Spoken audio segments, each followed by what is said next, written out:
Hello बच्चों।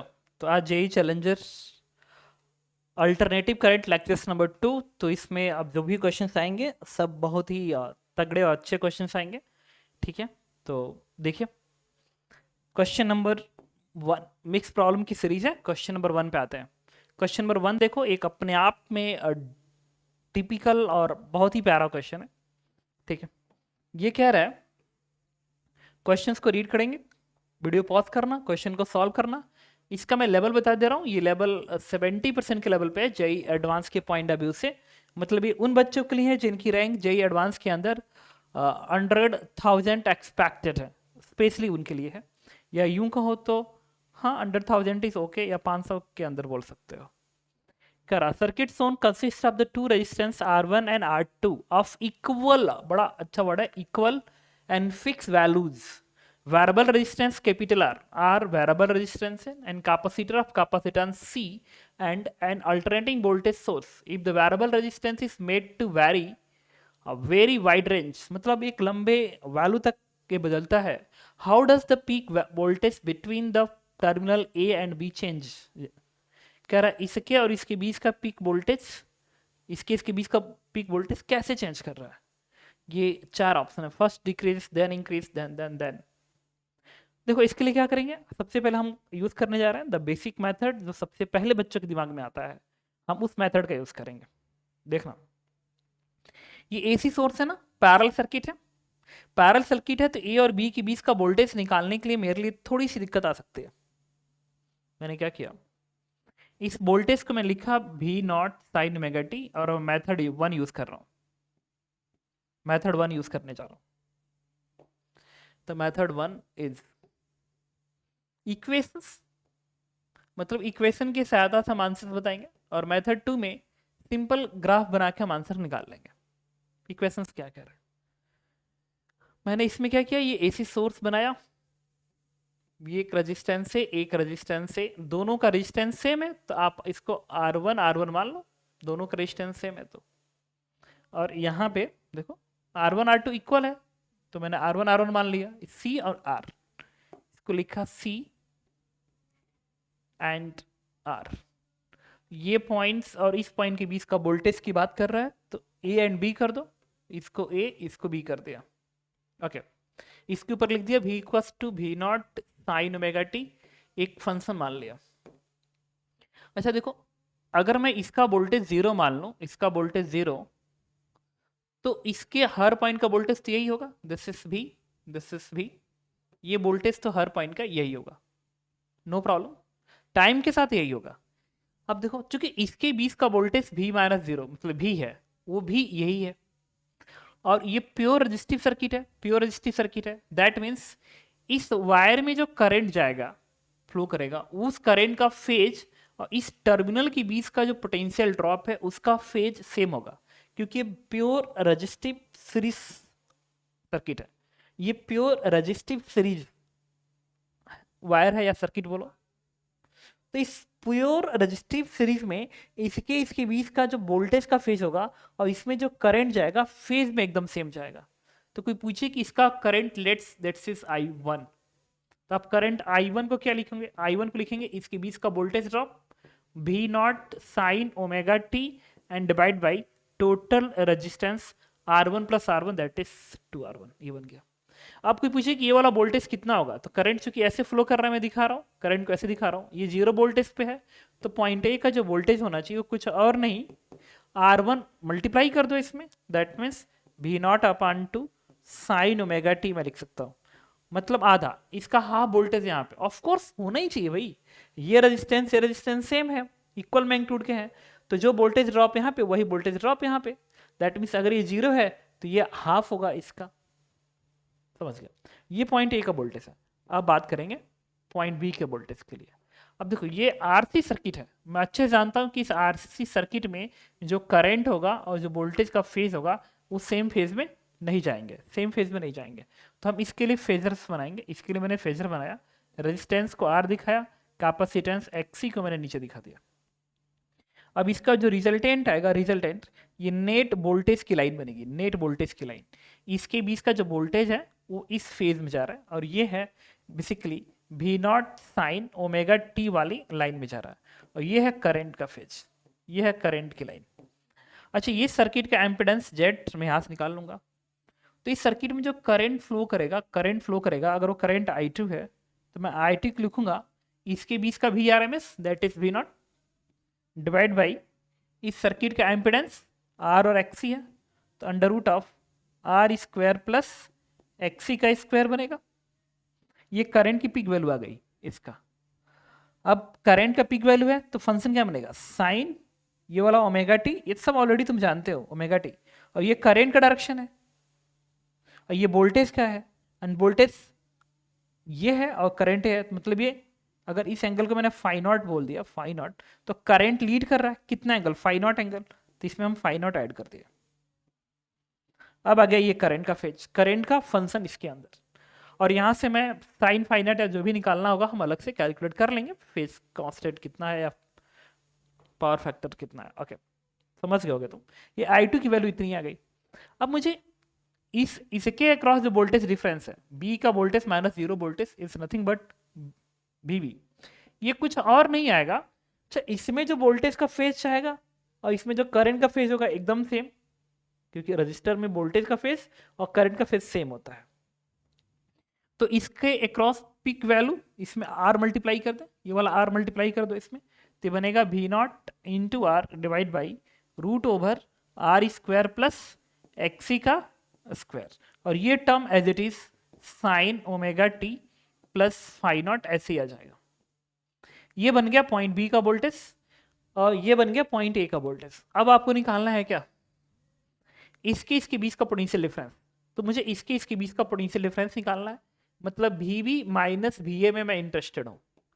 तो जब इसमें से इसको सब्ट्रैक्ट करोगे, मतलब आप ये करने जा रहे हो कि V0 R divide by root over R square plus XC का square into sine omega t plus phi naught minus V0 by 2 into sine omega t बन जाएगा।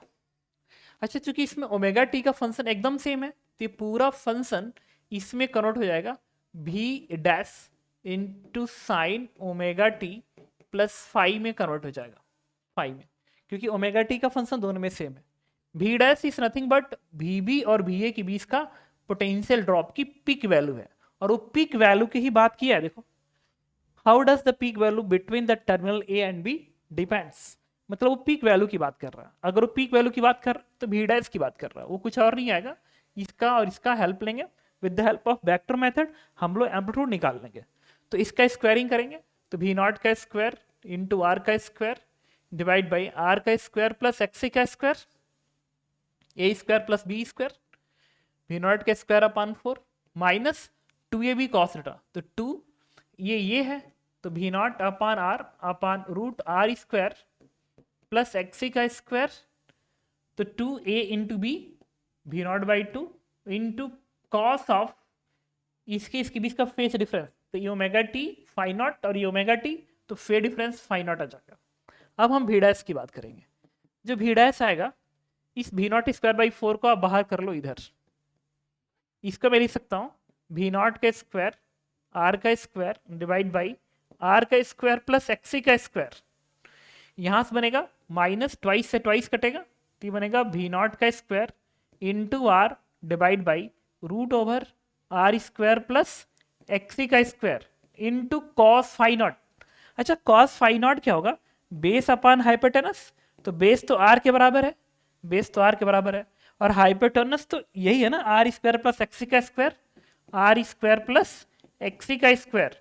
अच्छा देखो, ये टर्म एकदम सेम हो गया, क्योंकि स्क्वायरिंग करोगे तो ये डेटा बराबर हो जाएगा, V0 square R square cancel out. इससे V डैश की वैल्यू क्या आ गई, अच्छा V डैश का स्क्वायर है, बेसिकली V डैश का स्क्वायर आया था, तो V dash is nothing but V0 by 2। इसका मतलब आपने देखा कि इस R को कितना भी आप बदलोगे, इस R को कितना भी बदलोगे, इसके और इसके बीच का पोटेंशियल ड्रॉप हमेशा V0 बाई 2 रहेगा। एक्चुअल में ये भी टाइम के साथ चेंज हो रहा है, देखो ये भी टाइम के साथ चेंज हो रहा है, देखो, बट डिफरेंस टाइम के साथ नहीं चेंज कर रहा है, that means it will be constant. तो कितना प्यारा क्वेश्चन था पैरेलल AC सर्किट का, और आप समझ गए होंगे। The answer is remain unchanged. ठीक है ना। अब हम आते हैं मेथड 2। जो मेथड 2 है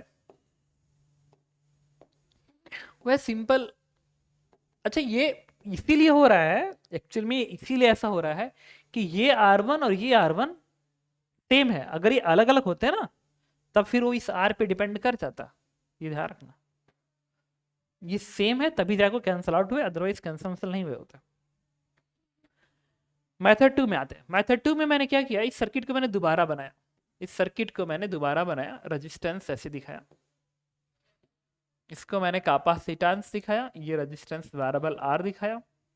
इसको मैं लिखा,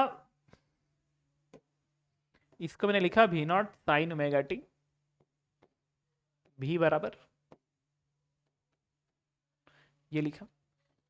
ठीक है, ये रेजिस्टेंस को R1 लिखा, इसको भी R1 लिखा, ये R है, कैपेसिटेंस C रहने दो। इसका वोल्टेज मैंने 0 0 दिखाया। Method 2 I am going to use the phasor method. Phasor method, ये 0 0 दिखाया। इसका वोल्टेज V है तो यहाँ का वोल्टेज V होगा, यहाँ का भी V होगा, यहाँ का भी V होगा। ओके, अब तुम मुझे ये बताओ,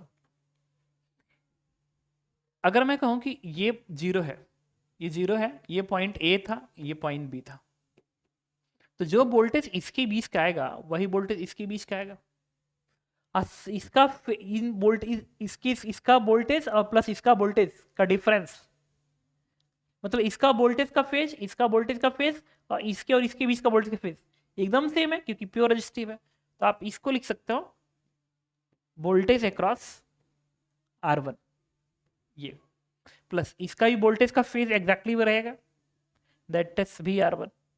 और इन दोनों को जोड़ोगे तो इसके बीच का वोल्टेज बनेगा, सोर्स वोल्टेज बन जाएगा।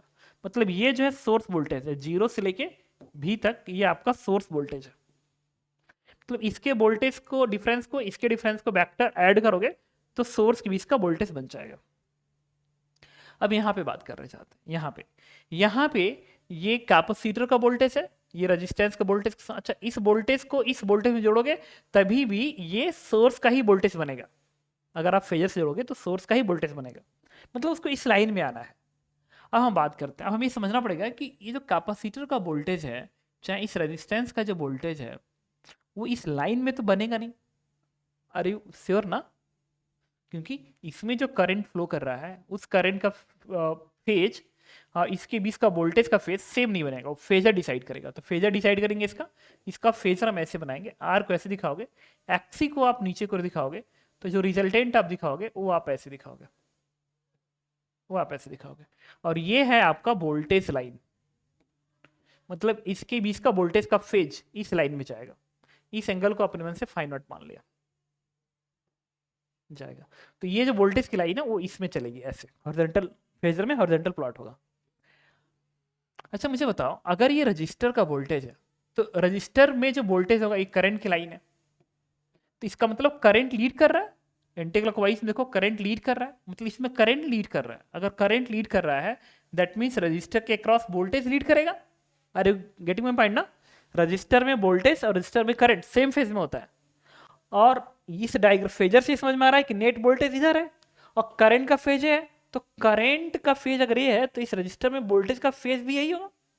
इस रजिस्टर में वोल्टेज का फेज भी इसी तरफ से जाएगा। मतलब इस रजिस्टर में वोल्टेज का फेज, ये जो रिजल्टेंट है उससे लीड कर रहा है, आर लीड कर रहा है। दैट मीन्स जो आर दिखाएंगे, अगर मैं शुरुआत करूं यहां से, तो जो आर दिखा, क्योंकि 0 0 है ना यहाँ से, तो वेक्टर में लीड करते हुए, मतलब इससे रजिस्टर का वोल्टेज लीड करेगा। तो आप रजिस्टर का वोल्टेज ऐसे दिखाएंगे, वेक्टर से दिखा दिया।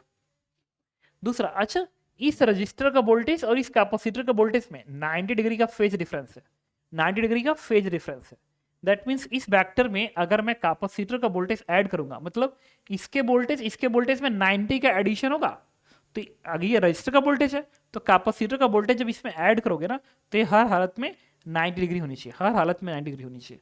और ये इसका वोल्टेज और इसका वोल्टेज का सम सीधे इस सोर्स के वोल्टेज के इक्वल पहुंच जाएगा। मतलब इसमें जोड़ेंगे तो ये फेजर एकदम यहां पहुंचना चाहिए। This is the voltage of capacitors.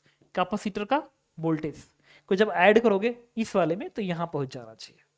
अब एक और बात, अब आर को अगर तुम वैरी कराते हो आर को अगर, और ये 90 डिग्री है और ये हमेशा 90 रहेगा, whatever the value of R, इसके इसके बीच में हमेशा 90 डिग्री एंगल बनेगा।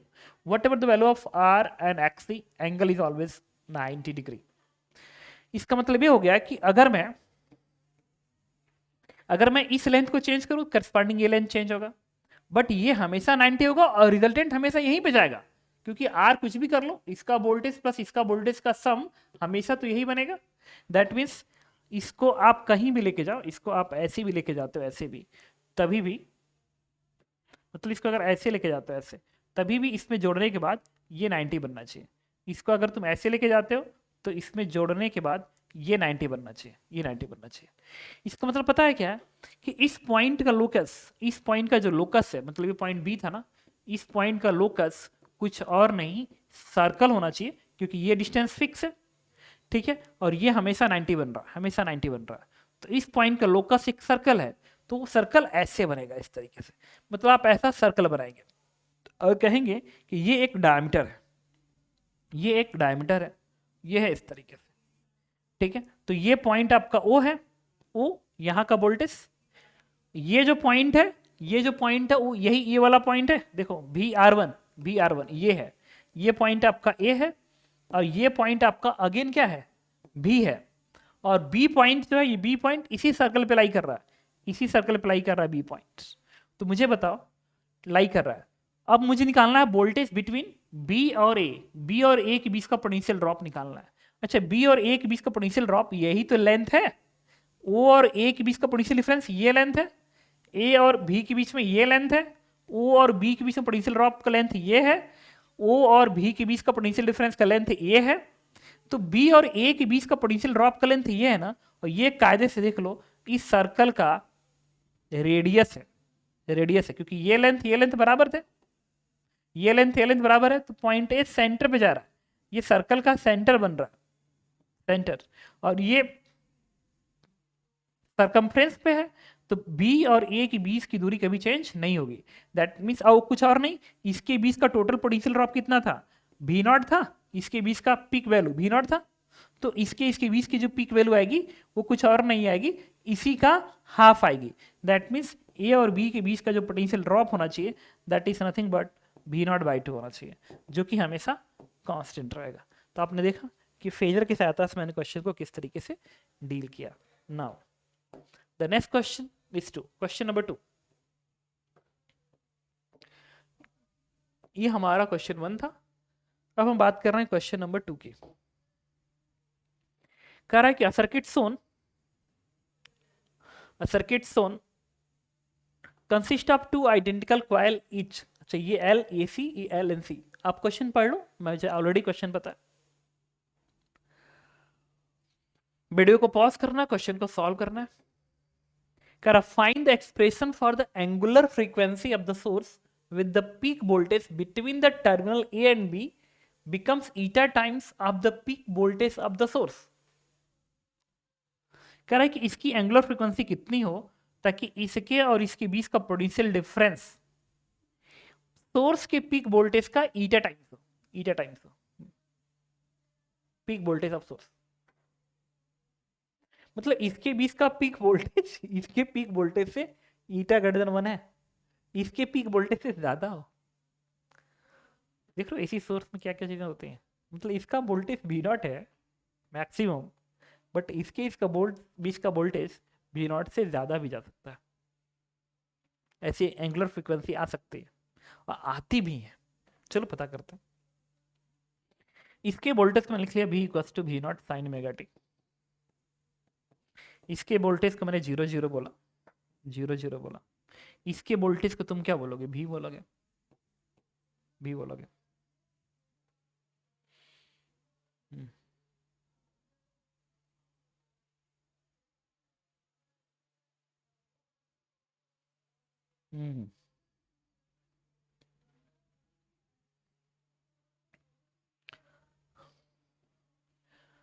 चलो पहले हम बेसिक अप्रोच से देखते हैं, उसके बाद देखा जाएगा कि फेजर से भी, हालांकि फेजर से भी सॉल्व करोगे तो आ ही जाएगा। मतलब यहाँ पे जो मैंने सेकेंड अप्रोच यूज़ किया था ना, ये अप्रोच अभी आपको बड़ा इजी लग रहा होगा, ठीक है, सोल्यूशन देखने के बाद, लेकिन तुरंत स्ट्राइक नहीं करता है। ये तुरंत स्ट्राइक करता है, थोड़ा सा लेंदी है बट स्ट्राइक करता है। और एज ए स्टूडेंट मैं बता रहा हूँ स्टूडेंट को, मतलब एज ए टीचर बता रहा हूँ कि स्टूडेंट को इसी मेथड्स पे फोकस्ड होना चाहिए to find answer properly by proper method, by basic methods. हालांकि वो भी बेसिक ही मेथड है। ये 0 0 है। अब मैं चाहता हूं यहाँ का वोल्टेज चाहिए, यहाँ का वोल्टेज चाहिए, तभी डिफरेंस निकलेगा। तो इस सर्किट का फेजर्स बनाते हैं। फेजर बनाएंगे तो एक्सेल को तो तुम ऊपर दिखाओगे, एक्सी को आप नीचे दिखाओगे, और ये है करंट की लाइन, और ये है, इसका सब्ट्रैक्शन करोगे तो ये नेट वोल्टेज की लाइन बनेगी। ये है वोल्टेज की लाइन, क्योंकि ये इसमें रेजिस्टेंस ही नहीं है। तो इनके अक्रॉस जो वोल्टेजेस आ रहे हैं ना, इसके अक्रॉस जो वोल्टेज आएगा वो, ये जो नेट वोल्टेज है या तो इसी के फेज में जाएगा या इसके जस्ट अपोजिट जाएगा, और कुछ भी नया चेंज नहीं होगा। मतलब इसके अक्रॉस वोल्टेज डिपेंडिंग ऑन कि एक्सेल ज्यादा है कि एक्सी ज्यादा है, डिपेंडिंग ऑन दिस वन। बस ये मैं बोलूंगा कि इसके अक्रॉस जो वोल्टेज होगा वो भी इसी लाइन में ही आएगा, एक्सी के ही लाइन में आएगा। इसके अक्रॉस वोल्टेज एक्सेल के लाइन में जाएगा, ठीक है। और ये जो नेट है ये नेट वोल्टेज का ही लाइन है बेसिकली। इसका मतलब कि अगर मुझे एक्सी का वोल्टेज लिखना हो, टी का वोल्टेज, तो अगर इसका वोल्टेज 0 है तो इसका वोल्टेज ए मान लिया, वी ए, तो वी ए को मैं लिखूंगा इस सर्किट का पीक करंट आएगा V naught upon mod of XL minus mod of XC into ये टर्म, पीक करंट आ गया, ये टर्म एज इट इज रहने दो, साइन ओमेगा टी वैसे ही रहेगा, और साथ में इसमें एक एक्सी मल्टीप्लाई कर लेंगे भाई, I R M S into I naught into XC करोगे ना तब तो पीक वोल्टेज आएगा इसके बीच का, समझ रहे होगे। सिमिलरली अब आपको बी का वोल्टेज निकालना है। अच्छा, बी का अगर वोल्टेज निकालना है, इसका वोल्टेज निकालना है, इसका वोल्टेज, तो इसके लिए अब यहां पे ये लिखेंगे peak current P naught upon XL minus XC into XL multiply होगा, लेकिन इसको साइन ओमेगा टी लिखने के साथ एक माइनस साइन लगाना पड़ेगा। समझ रहे हो क्यों? इसके लिए इस तरीके से, अच्छा एक सेकेंड, यहां पे माइनस लगाओ, यहां पे प्लस लगाओगे, समझ सकते हो क्यों भाई। ये एक्सएल माइनस एक्सी, तो डिफॉल्ट केस में पॉजिटिव मान लो, ऊपर क्यों है, डिफॉल्ट केस में पॉजिटिव मानो ऊपर क्यों है, तो एक्सी नीचे को जा रहा है ना, एक्सी नीचे को जा रहा है, तो नेट वोल्टेज अगर ऊपर को जा रहा है तो एक्सी वाला, हालांकि दोनों से आंसर सेम आता, दोनों से आंसर सेम आता, बस ये है कि एक रहेगा प्लस तो दूसरा रहेगा माइनस, बाकी कोई फर्क नहीं पड़ने वाला। एक रहेगा प्लस दूसरा रहेगा माइनस, ये प्लस और माइनस इस पे डिपेंड कर रहा है कि एक्सी ज्यादा है कि एक्सएल ज्यादा है, बस, और कहीं नहीं डिपेंड कर रहा। जैसे कि कोई कहता है कि एक्सी मान लो एक्सएल से ज्यादा होता, तो इसका रिजल्टेंट नीचे जाता ना, जब नीचे जाता तो नेट वोल्टेज की लाइन इधर जाती, और नेट वोल्टेज का फेज और एक्सी का फेज बराबर हो जाता। तो ये साइन ओमेगा टी है तो ये भी साइन ओमेगा टी बनता, तो यहाँ से माइनस हट जाता, समझ गए ना।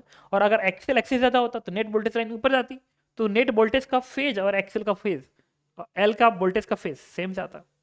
अब यहाँ से हम वोल्टेज का डिफरेंस निकालेंगे, इसमें से इसको घटाएंगे, दैट इज डेल्टा वी। जब इसमें से इसको घटाओगे तो यहाँ से देखो क्या कॉमन आ रहा है, वी नॉट, अच्छा ये मॉड है तो this is XL minus XC का मॉड, साइन ओमेगा टी बाहर आ जाएगा, और ये एक्सएल से ये घटेगा तो एक्सएल प्लस एक्सी आ जाएगा,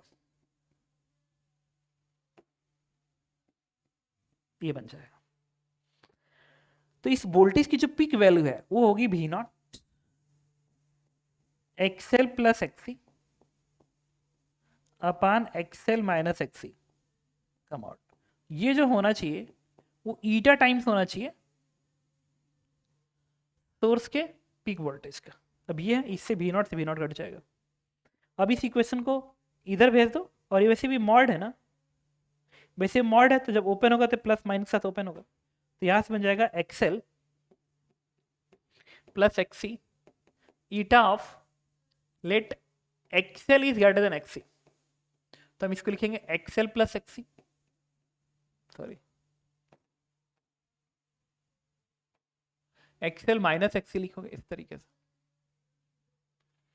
अब इसको सिंपलीफाई कर दो, तो सिंपलीफाई इसको इधर भेज देंगे तो एक्स को लिख सकते हैं ओमेगा एल, इसको लिखेंगे ईटा -1, इसको इधर भेजा है, इसको इधर भेज दो तो ये बनेगा एक्स सी को मैं लिख सकता हूँ 1/ओमेगा सी, और ये इधर जाएगा तो ये बन जाएगा, ये माइनस ईटा है ना तो 1 + ईटा बन जाएगा। यहाँ से ओमेगा की वैल्यू आ जाएगी, ओमेगा एल सी इधर भेज दो तो ये √ऑफ 1/LC ईटा +1 अपान ईटा -1 बनेगा। This is the answer. एक आंसर तो ये मिल गया। एक्सेल एक्सी से कम भी तो हो सकता है। अगर एक्सेल एक्सी से कम हो गया तो ये equation XL plus XC equals to eta XC minus XL कटेगा, ये इससे ओपन होगा, मॉड का साइन था यहाँ पे ना, याद करो। तो इसको सिंप्लीफाई करने के बाद जो ओमेगा आएगा that is √of 1 + LC, solve करके देखो ये आएगा ईटा -1 डिवाइड बाई ईटा +1, ये आ जाएगा। देखो इसको एक्सेल देखोगे तो ईटा -1 बनेगा, इसको इधर भेजोगे तो ईटा +1 बनेगा। And this is all. अगर सोर्स की फ्रीक्वेंसी ये लाई करेगी चाहे ये लाई करे, दोनों ही केस में ए और बी का बीच का जो पोटेंशियल ड्रॉप है वो eta times off peak voltage, eta times of source voltage hold करेगा। बस इसका फर्क क्या है, एक्सेल अगर एक्सिस ज्यादा है तो सर्किट कैपेसिटी चलेगा, ये इंडक्टिव टाइप्स होगा। दूसरी चीज कि ये सिर्फ ये बताने की कोशिश कर रहा है कि ए का वोल्टेज ज़्यादा है बी से कि बी का वोल्टेज है ए से ज़्यादा है, बस बाकी कुछ नहीं बता रहा है। मतलब जो सब्ट्रैक्शन आएगा वो पॉजिटिव आएगा कि नेगेटिव आएगा, क्या फर्क पड़ता है, पीक वोल्टेज तो मॉड होता है। ओके, इसके बाद जो क्वेश्चन था ये क्वेश्चन नंबर 3 है आज का। An alternating voltage source of peak voltage V0 is connected across the series combination of capacitors C and variable resistance R. Find the maximum power that can be obtained in load resistance in this circuit. इस circuit में R का maximum power कितना होगा, तो maximum power output वाला property DC में पढ़ा था, अब की बार एसी के अंदर है तो लगाते हैं। इसके वोल्टेज को मैं लिख सकता हूँ V = V0 sin omega t, और इसका जो पावर आएगा that is I² RMS into R लिख सकता हूँ। ठीक है, तो P = I/RMS क्या लिखूंगा, तो V/RMS एंड डिवाइड बाई इस सर्किट का एम्पिडेंस जो कि आएगा R² प्लस XC का स्क्वायर का रूट, ये बनेगा का होल स्क्वायर इंटू आर कर दिया। अब यहाँ से P का जो फंक्शन आया वो हमारा आ गया V² RMS into R divide by R² plus XC का स्क्वायर, ये बन गया। अभी P R का फंक्शन है, P को मैक्सिमाइज करना है तो dP/dr 0 कर दो, तो dP/dr की वैल्यू अगेन 0 करेंगे तो ये बनेगा डिनोमिनेटर इंटू न्यूमरेटर का differentiation 1 minus numerator into denominator का डिफरेंशिएशन R² का, ये बनेगा 2R। XC 0 है क्योंकि XC कांस्टेंट है, C कांस्टेंट है, ओमेगा कांस्टेंट है, only R is varying, question में मेंशन है। बस सॉल्व कर दो तो यहाँ से R² और R XC² बराबर आता है, जिससे ये होल्ड कर गया। ये वही प्रॉपर्टी है, ठीक है, कि अगर इस बैटरी को अगर इसमें मैक्सिमम हीट डेवलप करना है तो इसका एम्पिडेंस और इसका एम्पिडेंस इक्वल होना चाहिए। ठीक है, अब आप इस आर एक्सी को उठा के यहाँ पे उठा के रख दो, एक काम करते हैं ना, आर जगह पे एक्सी रख देते हैं तो यहाँ से पी की वैल्यू आएगी V² RMS। अच्छा, ये पीक वोल्टेज है ना, this is the peak voltage, तो V/RMS को मैं V0/√2 कर सकता हूँ, तो V0 का स्क्वायर बाई 2 बन जाएगा, V/RMS V0/√2 का होल स्क्वायर, आर की जगह पे XC और यहाँ भी XC, यहाँ भी XC, तो 2XC बनेगा तो नीचे हो जाएगा 2XC और तो नीचे हो जाएगा 4 इंटू XC, और XC होता है 1/ओमेगा C, तो ओमेगा ऊपर NC भी ऊपर, तो आंसर हो जाएगा V0² ω/4। बाकी अच्छा, ओमेगा की value alternating voltage connected across the combination C and variable resistance R, so in the find the maximum that can be obtained in the load resistance। ठीक है, ये होना चाहिए आंसर ओमेगा का। एक बार मैं आंसर चेक कर लो, ठीक है, ये है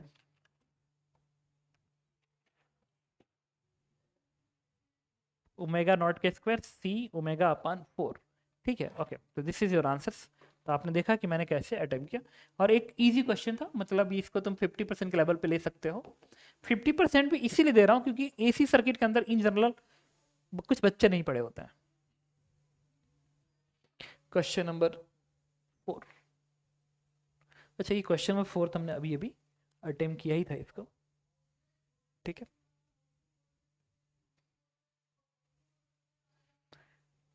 this is the next question, question number 4। जो क्वेश्चन है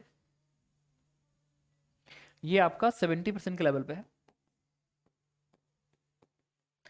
कह रहा है कि a capacitor of unknown capacitance and inductance coil, इसका इंडक्टेंस L 1 हेनरी है, C अननोन है, R connected in series and then the series combination is connected across the source of alternating voltage 220 volts and frequency is 50 hertz.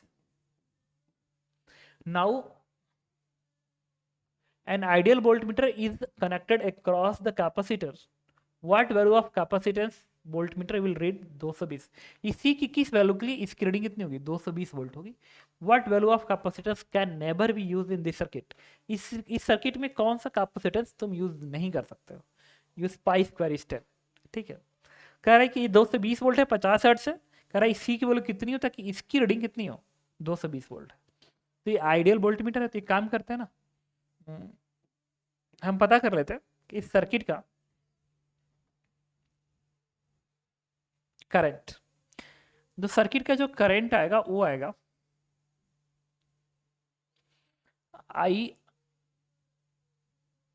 IRMS। 220 volt क्या है?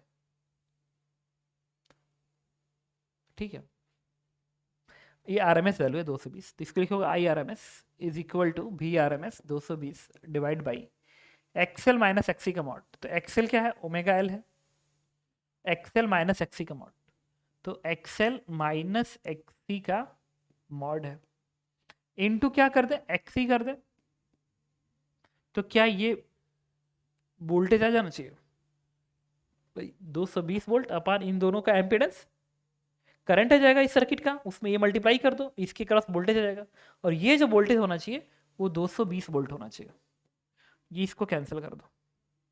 अब यहां से क्या आ रहा है कि XL minus XC is equal to XC, ये पहला पार्ट आ रहा है। ठीक है, अच्छा, इसका मॉड आ रहा है, तो एक केस क्या हो सकता है? केस 1 ये मैं लिख सकता हूं कि let's XL is greater than XC, तो ये मॉड ओपन होगा XL minus XC is equal to XC, that means XL is equal to 2XC। XL omega L है, ओमेगा होगा 2 pi into F, XL 2 pi F into L1 है, देखो inductance L1 है, यहां से लिखेंगे twice of XC 1 upon omega C, तो omega होगा again 2 pi F into C. तो इसको सॉल्व करेंगे तो सी की वैल्यू हो जाएगी ट्वाइस ऑफ, इधर भेजो, पूरी इधर भेज दो, तो 2 पाई 50 का होल स्क्वायर बनेगा, तो 2 पाई 50 का होल स्क्वायर, तो सी की वैल्यू हो जाएगी ट्वाइस। अच्छा, ये 50 दूनी 100, 100 बनेगा, एंड 100 का स्क्वायर 10 का पावर 4 बना देना चाहिए, ठीक है ना? 50 दूनी 100 4, अब पाई के स्क्वायर 10 बनाएगा, तो 10 का पावर 5 ऊपर जाएगा, तो मैं इसको लिख सकता हूँ 20 इंटू 10 का पावर -6 लिख सकता हूँ, 5 आएगा ना, तो 10 का पावर -5, एक जीरो और बढ़ा दिया, मतलब एक सी होना चाहिए 20 माइक्रो क्लॉक, तो 20 माइक्रो फैराड्स, एक तो आंसर ही हो गया। अगर ये आंसर होता है तो फिर ऐसा होगा। अब इसका केस 2 क्या कह रहा है? इसका जो केस 2 कह रहा है इसकी स्टडी करते हैं। केस 2 में एक्सेल अगर एक्सी से कम होता तो ये ओपन होता XC minus XL is equal to XC, XC से एक्सी कट गया, दैट मीन्स एक्सेल इज 0, जो कि ऐसा नहीं है। लेकिन एक चीज और है, बता रहा हूं, ये कंडीशन स्टिल होल्ड कर सकता है, एग्जैक्ट तो नहीं बट स्टिल ये चाहे तो होल्ड कर सकता है, ये कंडीशन होल्ड कर सकता है। पता है कब?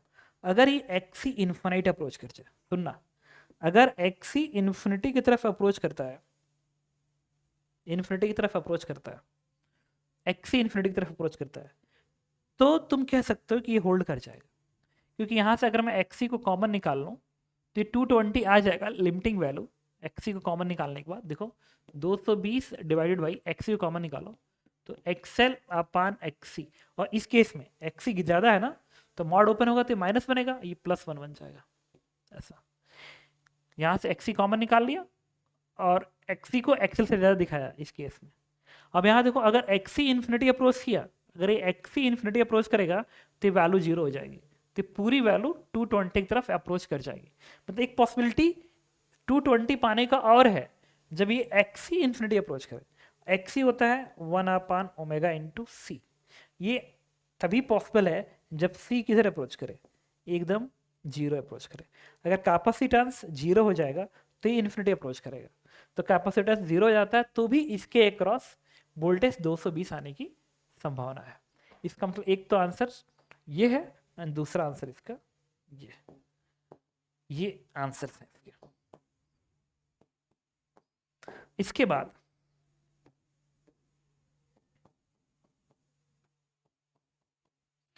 अगला पार्ट इसका कह रहा है कि what value of capacitance can never be use in this circuit. इस सर्किट में कौन सा कैपेसिटेंस आप यूज नहीं कर सकते।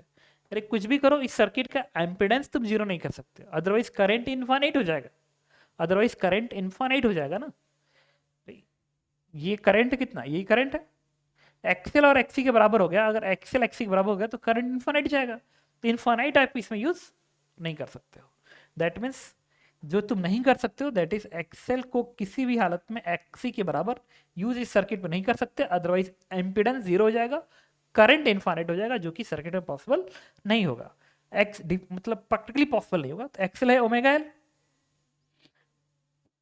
नॉट इक्वल टू 1/ओमेगा सी। दैट मीन्स यहां से मैं लिख सकता हूं सी की वैल्यू ना, सी की वैल्यू कांट इक्वल टू 1/ओमेगा स्क्वायर इंटू एल। फॉन्ट इसको हम आगे बढ़ा दें, 1/ओमेगा आएगा 2 पाई इंटू 50 का होल स्क्वायर, और एल कितना है 1। सिंप्लीफाई कर दो तो बनेगा 10 माइक्रोफैरड, क्योंकि 50 दूनी 100 आ रहा, पाई के स्क्वायर 10 माइक्रोफैरड। मतलब सी इस सर्किट के अंदर किसी भी कीमत पे 10 माइक्रोफैरड तुम यूज नहीं कर सकते हो। And this is the answer of our 4th question. Now this is the 5th question. तो जो 5वां क्वेश्चन है ये क्या कह रहा है ये बताता हूं। देखो ये कह रहा है can AC ammeter, AC voltmeter resistors are connected in series and the combination is connected across the AC। मतलब एक AC ammeter है, एक AC वोल्टमीटर है और एक रजिस्टर है, कनेक्ट कर दिया गया एक AC सोर्स से। Instrument read A and B respectively, इसकी रीडिंग A है इसकी B है। The instrument are purely resistive in nature if capacitor is now connected across the voltmeter. अगर इसके अक्रॉस एक वोल्टमीटर कनेक्ट कर दूं, वोल्टमीटर कैपेसिटर कनेक्ट कर दूं तो फिर क्या असर पड़ेगा, कैपेसिटर कनेक्ट कर दूं तो रीडिंग पे क्या असर पड़ेगा। अच्छा एक बात बताओ, ये वोल्ट आइडियल है, AC सोर्स है, तो ये भी रजिस्टिव है, ये भी रजिस्टिव है, ये भी रजिस्टिव है। इसका मतलब किसी भी टाइम पे किसी भी टाइम पे किसी भी टाइम पे पूरे सर्किट में करंट का फेस और वोल्टेज का, इसका वोल्टेज सोर्स का वोल्टेज का फेस सेम जाएगा। तो अगर इसका फंक्शन में लिखूं V0 sin omega T, sin omega T, तो जो करंट आएगा, करंट जो आएगा करंट वो होगा अप्रोचिंग 0। द रीजन क्लियर है, इस सर्किट का जो रेजिस्टेंस एम्पिडेंस आएगा वो ए का एम्पिडेंस रेजिस्टेंस, वोल्टमीटर का रेजिस्टेंस प्लस ये वाला रेजिस्टेंस ऐड करेंगे। तो मुझे ये बताओ, चूंकि ये इन्फिनिटी की तरफ अप्रोच करता है, वोल्टमीटर का रेजिस्टेंस इनफाइनाइट होता है ना, अगर वोल्टमीटर का रेजिस्टेंस इनफाइनाइट है तो जेड इनफाइनाइट अप्रोच करेगा। अगर जेड इनफाइनाइट अप्रोच कर गया तो इस सर्किट में करंट 0 अप्रोच करेगा। इसका मतलब ए की जो रीडिंग होगी, ए की रीडिंग, अमीटर की रीडिंग, ये अप्रोक्सीमेट 0 होगी इनिशियली, ये इनिशियली हो गया। दूसरा, इनिशियली इसकी जो रीडिंग होगी वोल्ट मीटर की रीडिंग होगी, वोल्ट मीटर की, ये कुछ और नहीं इसी के बराबर जाएगी।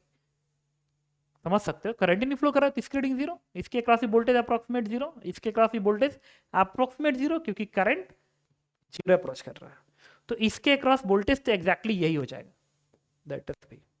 इसका मतलब कि इनिशियल ये कंडीशन होल्ड कर रहा होगा कि इसकी रीडिंग जीरो होगी और इसकी रीडिंग इसके बराबर होगी। जब इसके अक्रॉस तुम कैपेसिटेंस लगा दोगे,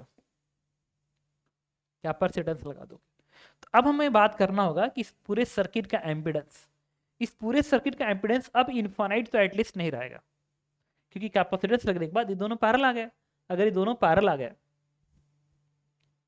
तो इसका एक फाइनाइट एम्पिडेंस आएगा, और वो जो फाइनाइट एम्पिडेंस आएगा अगर मुझे इसको निकालना ही पड़े कि उसकी वैल्यू कितनी होगी, तो देखो तो उसके बताता हूँ कि वैल्यू कितनी आनी चाहिए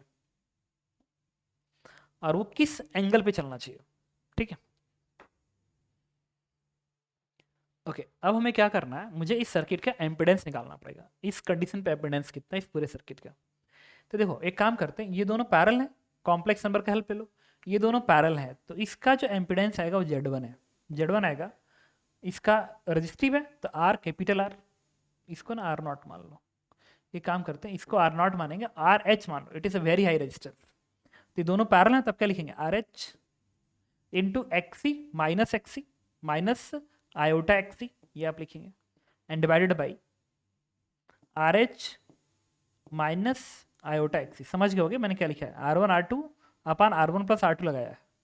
अब ये बन गया, ये पूरा इन दोनों के साथ सीरीज में, तो जो नेट एम्पिडेंस होगा इस सर्किट का, इसका RA वेरी स्मॉल प्लस इसका कैपिटल R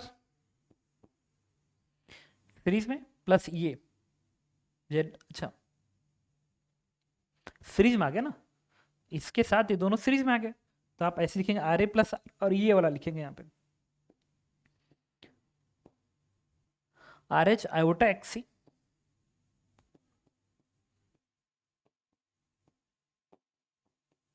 ये लिख लिया। अब मुझे ये बताओ, RH वेरी हाई, RH पे कॉमन निकाल लो, जब RH पे कॉमन निकालोगे यहाँ से, RH के यहाँ से कॉमन निकालोगे तो ये पूरा इक्वेशंस बन जाएगा। इसके जगह पे मैं लिखने जा रहा हूँ, सुनते रहना। जेड की जगह पे मैं लिख सकता हूँ RA प्लस R, और RH कॉमन निकाल बनेगा आयोटा XC, और यहाँ से RH कॉमन तो बनेगा 1 माइनस आई XC मल्टीप्लाई ऐसे ऐसे XC and divide by RH। समझ गए मैं क्या लिख रहा हूँ, RH यहाँ से कॉमन निकाल रहा हूँ तो आयोटा XC, RH कॉमन तो 1 माइनस आयोटा XC अपान RH ये बनेगा। लेकिन RH इन्फिनिटी अप्रोच कर रहा है, वेरी हाई रेजिस्टेंस है, RH infinite, RH volt meter का रेजिस्टेंस है, इन्फानाइट अप्रोच करेगा। अगर ये इन्फानाइट अप्रोच करेगा तो ये वैल्यू जीरो कर देगा, तो बच गया 1। तो ये पूरी वैल्यू हो गई आपकी इतनी, सिर्फ इतनी होगी। अब मुझे इस Z का मॉड निकालना पड़ेगा, इस Z का जो मॉड होगा वो इसका स्क्वायर प्लस इसका स्क्वायर का रूट बनेगा, तो that is RA plus R का होल स्क्वायर प्लस XC का स्क्वायर बनेगा, ये बन जाएगा। ये तो एक फाइनाइट वैल्यू है, ये तो इनफाइनाइट नहीं है। पहले तो एम्पिडेंस, टोटल एम्पिडेंस Z इन्फिनिटी अप्रोच किया था, क्योंकि ये इन्फिनिटी अप्रोच किया था, तो अगर ये फाइनाइट वैल्यू आ गई दैट मीन्स इसमें करंट फाइनाइट चलेगा। जब इसमें करंट फाइनाइट चलेगा तो इसके अक्रॉस जो वोल्टेज होगा, करंट इंक्रीज कर गया ना, अगर ये फाइनाइट आ गया तो करंट जो पहले जीरो आ रहा था अब करंट इंक्रीज कर गया, इस पूरे सर्किट का करंट इंक्रीज कर गया। समझ सकते हो, करंट कुछ और नहीं, इसका RMS voltage VRMS and divide by ये वाला इम्पिडेंस Z। तो Z चूंकि फाइनाइट आया है तो करंट कुछ फाइनाइट वैल्यू आ जाएगी। शुरू में करंट जीरो था, दैट मीन्स करंट को इंक्रीज करना पड़ेगा, तो आमीटर की रीडिंग इंक्रीज करेगी, तो ए की रीडिंग इंक्रीज करेगी पहला। अब बात करेंगे इसके अक्रॉस क्या होगा। अच्छा, इसके अक्रॉस जो भी वोल्टेज आएगा, इसके अक्रॉस जो भी वोल्टेज आएगा वो हमें देखना पड़ेगा, उसकी पीक वोल्टेज ना, उसका पीक वोल्टेज आएगा आपका, बताता हूँ। इसके अक्रॉस जो पीक वोल्टेज आना चाहिए वो आएगा पीक वोल्टेज इसके अक्रॉस, तो इसके इक्विवेलेंट के अक्रॉस जो वोल्टेज आएगा वही होगा। भाई दोनों पैरेलल हैं तो पैरेलल की खासियत है कि वोल्टेज बराबर जाता है, तो पीक वोल्टेज जो आएगा उसको V डैश लिख दिया। तो करंट इसका इक्विवेलेंट में, इसके इक्विवेलेंट एम्पिडेंस में इस करंट से मल्टीप्लाई कर दो, तो करंट हमारा आया था VRMS अपान Z, एकदम यही Z आया है, सुनना। तो VRMS और भी आर एम एस किसका है? ये आर ए प्लस आर का होल स्क्वायर प्लस एक्स सी, ठीक है। तो भी आर एम एस कितना होगा बताओ? तो जो भी आर एम एस होगा हमारा, भी आर एम एस, तो ये है अपान जेड, तो भी आर एम एस अपान भी आर एम एस, इसका R M S voltage upon Z, Z ये है, that is R A plus R का होल स्क्वायर प्लस एक्सी का स्क्वायर का रूट बन गया।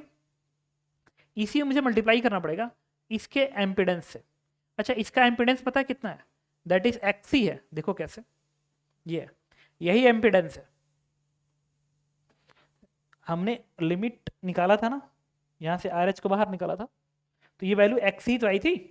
अरे इसकी Z1 इतने पार्ट का एम्पिडेंस सिर्फ एक्सी है, आर एच बाहर निकालने के बाद सिर्फ एक्सी आ रहा है, तो इतने पार्ट का एम्पिडेंस एक्सी है, तो इसमें आप एक्सी से मल्टीप्लाई कर देंगे, ये करंट में एक्सी मल्टीप्लाई कर दिया।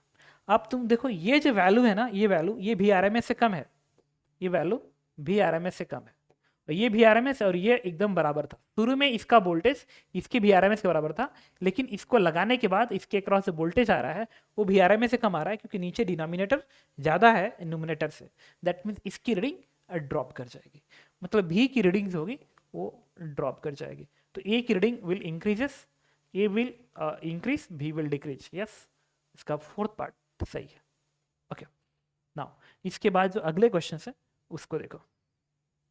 Capacitor shown consist of the 3 coil of inductance 1 Henry each of 1 microfarad का।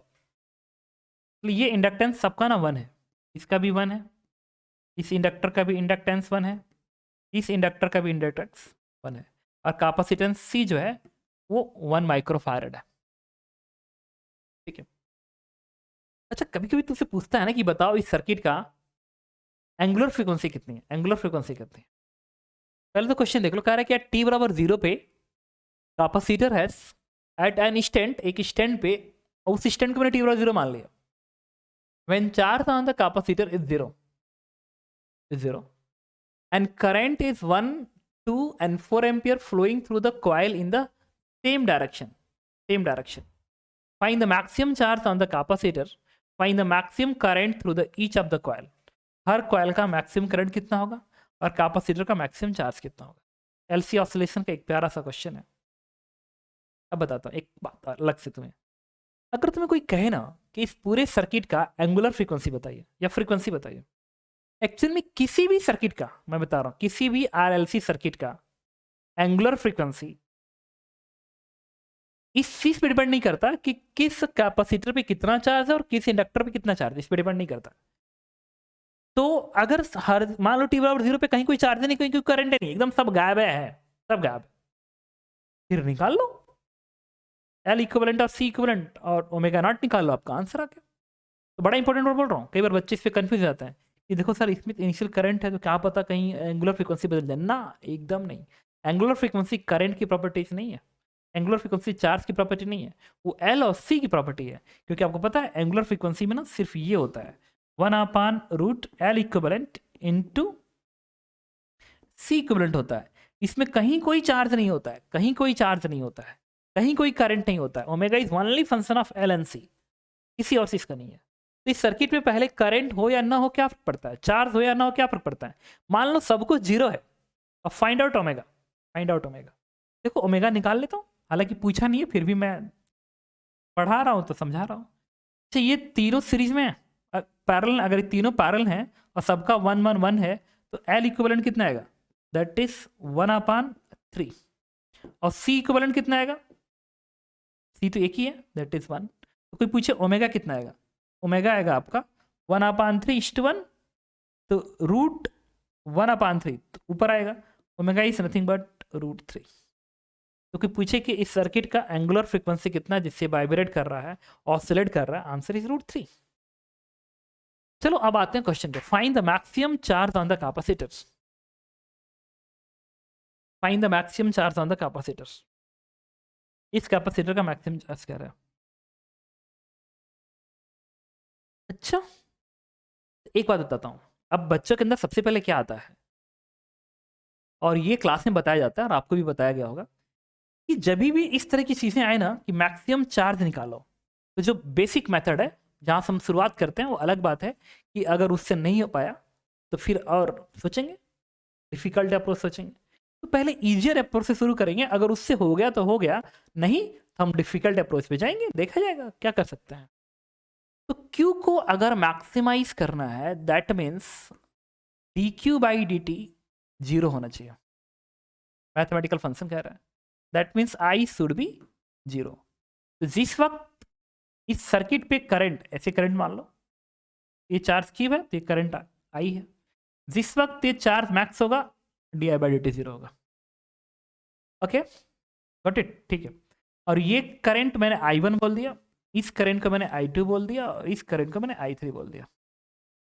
और किसी भी स्टैंड पे जो होल्ड करेगा वो ये होल्ड करेगा, I equals to I1 plus I2 plus I3, ये हमेशा होल्ड करेगा, नथिंग प्रॉब्लम। इसका मतलब कि जिस वक्त ये चार्ज मैक्सिमम हो रहा होगा उस वक्त ये I0 हो रहा है, that means zero equals to I1 plus I2। शुरुआत तो यहीं से करते हैं सब बच्चे, मैं सही बता रहा हूँ, और तुमको भी यहीं से करना चाहिए। क्वाइट पॉसिबल है कि यहां से शुरू करने के बाद आंसर ना आए, फिर हमें कुछ और सोचना पड़े। एकदम शुरुआत करें एकदम बेसिक से इक्वेशन से लिख के शुरू करें, बट कभी भी शुरुआत इक्वेशन लिख के नहीं किया जाता है, क्योंकि जे एडवांस में बहुत सारे ऐसे क्वेश्चन आते हैं, करीब 99.99% प्रॉब्लम जो आते हैं वो जो बिना इक्वेशन लिखे अटेम्प्ट हो जाते हैं। लेकिन बाई चांस कोई ऐसा प्रॉब्लम आ गया जिसमें इक्वेशन की नीड पड़ ही रही है, उसके बिना हो ही नहीं सकता, तब बनाएंगे ना, जब एकदम जरूरत पड़ गई कि अब मेरे पास ऑप्शन नहीं है। वही मैं कह रहा हूँ कि शुरुआत तुम्हें यहीं से करना हमेशा। तो मैं तुम्हें सिखा रहा हूँ कि क्वेश्चन अटेम्प्ट कैसे करना है, हमेशा शुरुआत ऐसे करो। इसमें क्या होता है कि आंसर जल्दी आता है, नहीं आया ठीक है तो तब जाएंगे लेंदी अप्रोच पे। ठीक है, इसको मैंने इतना लिख लिया। अब देखो ओके, तो इतना लिख दिया ना, अब इसके बाद बात करेंगे एनर्जी कंजर्वेशन की। एलसी ऑसिलेशन एनर्जी कंजर्व रहेगी। इस सर्किट की initial energy is equal to, जिस वक्त क्यू मैक्स हो रहा है उस समय इस सर्किट की एनर्जी, देखो लगाएंगे एनर्जी कंजर्वेशन। तो इनिशियली इसके पास एनर्जी थी हाफ हाफ L1 है, हाफ L I का स्क्वायर, तो हाफ L I1 इनिशियल कितना था 1, तो 1 का स्क्वायर, हाफ L1 है, इनिशियल एनर्जी इसमें कितनी थी 2 का स्क्वायर, प्लस हाफ L क्या है 1, इसमें एनर्जी इनिशियल कितनी थी 4 का square, and that is equal to, जिस वक्त ये चार्ज मैक्सिमम हो रहा उस वक्त इस सिस्टम की एनर्जी, तो हाफ इसकी एनर्जी क्या होगी क्यू स्क्वायर बाई सी, इसका C1 है तो 1 लिख लिया, प्लस इसकी energy half L1 1 into I1 का स्क्वायर, प्लस हाफ L1 1 है I2 का स्क्वायर, प्लस हाफ L1 1 है I3 का स्क्वायर। ये एनर्जी कंजर्वेशन का इक्वेशन है। अब मुझे Q मैक्स निकालना है, तो जिस वक्त dq बाई dt जीरो हो रहा है उस वक्त I जीरो है, तो अगर Q मुझे मैक्स निकालना है तो मुझे इस I1 इस I2 और इस I3 की वो वैल्यू चाहिए जिस समय I जीरो है, मतलब जिस समय इस सर्किट का I जीरो है उस समय इसके इसके ये वाले करंट कितने हैं, अगर ये मिल गया, ये करंट कितने अगर ये मिल गया तो ये Q की मैक्स वैल्यू आ जाएगी, Q की मैक्स वैल्यू आ जाएगी। Are you getting my point ना? एलसी ऑसिलेशन पढ़ रहा है कंप्लीट जे एडवांस, एकदम अच्छा क्वेश्चन है। और मैं कहा था कि ये सब क्वेश्चन को सॉल्व करने के लिए इक्वेशंस की नीड नहीं होती है, उसकी बिना अटेम्प्ट करते हैं, जब उससे ना हो तब इक्वेशन पे जाता है, ये ऐसे बताया जाता है, तो तुम्हें ध्यान रखना होगा। अब मुझे क्यों निकालना है, तो यहां से देखो ना इक्वेशन क्या आ रहा है, ये आएगा एक देखो 2 से 2 2 सब जगह से 2 2 कट जाएगा, पहले इक्वेशन लिख लेता है ना, यहां से आएगा क्यू स्क्वायर प्लस I1 का स्क्वायर प्लस I2 का स्क्वायर प्लस I3 का स्क्वायर, क्यू का square I1 square I2 square I3 का स्क्वायर इज इक्वल टू, यहाँ से आएगा 1, यहाँ से आएगा 2 दूनी 4 1 5 5 बनेगा, और 4 चौक को 16 चौक को 64, ठीक है देखो तो 2 दूनी 4 1 5 और 4 चौक को 16 चौक को 64 और 5, दैट इज 71 बन गया। 64 71 कैसे बनेगा? 69 बनेगा ना, 69 बनेगा। दिस इज इक्वेशन नंबर 1, ये इक्वेशन नंबर 1 है। अब आप इसको छोड़ दीजिए यहाँ पे। अब हमें I1, I2 और I3 को वो वैल्यू चाहिए जिस वक्त करंट 0 है। तो ये इक्वेशन तो हमेशा होल्ड करेगा, this equation is always hold. But ये तब होल्ड करेगा जब चार्ज मैक्सिमम है, ये तब होल्ड करेगा। ओके ठीक है। अच्छा बताओ, क्या ये तीनों ही इंडक्टर आपस में पैरेलल हैं? यस। तो पोटेंशियल हमेशा इक्वल होगा। तो आप इक्वेशन क्या लिखोगे? L di1 by D T, L1 है देखो, L1 di1 by D T, तो L1 di1 by D T is equal to L1 di2 by D T, di2 by D T. Similarly L1 di3 by D T, D T. अच्छा यहाँ से D T के term हट जाएंगे, अगर हट गया तो ये इक्वेशन बन जाएगा di1 बराबर di2 बराबर di3। और ये हर इंस्टेंट पे यूज होगा, ये हर वक्त यूज होगा। इंस्टेंटेनियस फंक्शन इक्वेट किया है, ये हमेशा यूज होगा। ओके ठीक है। अच्छा अगर मैं यहाँ पे एक चीज़ और सुनना, अगर मैं यहाँ पे इस फंक्शन को डिफ्रेंशिएट कर दूँ तो ये बनेगा di is equal to di1 plus di2 plus di3, और ये सब बराबर है। दैट मीन्स यहाँ से मैं लिख सकता हूँ 3di1। ओके, तो यहाँ से di1 की आपकी वैल्यू आएगी di अपान 3, di अपान 3 आएगी।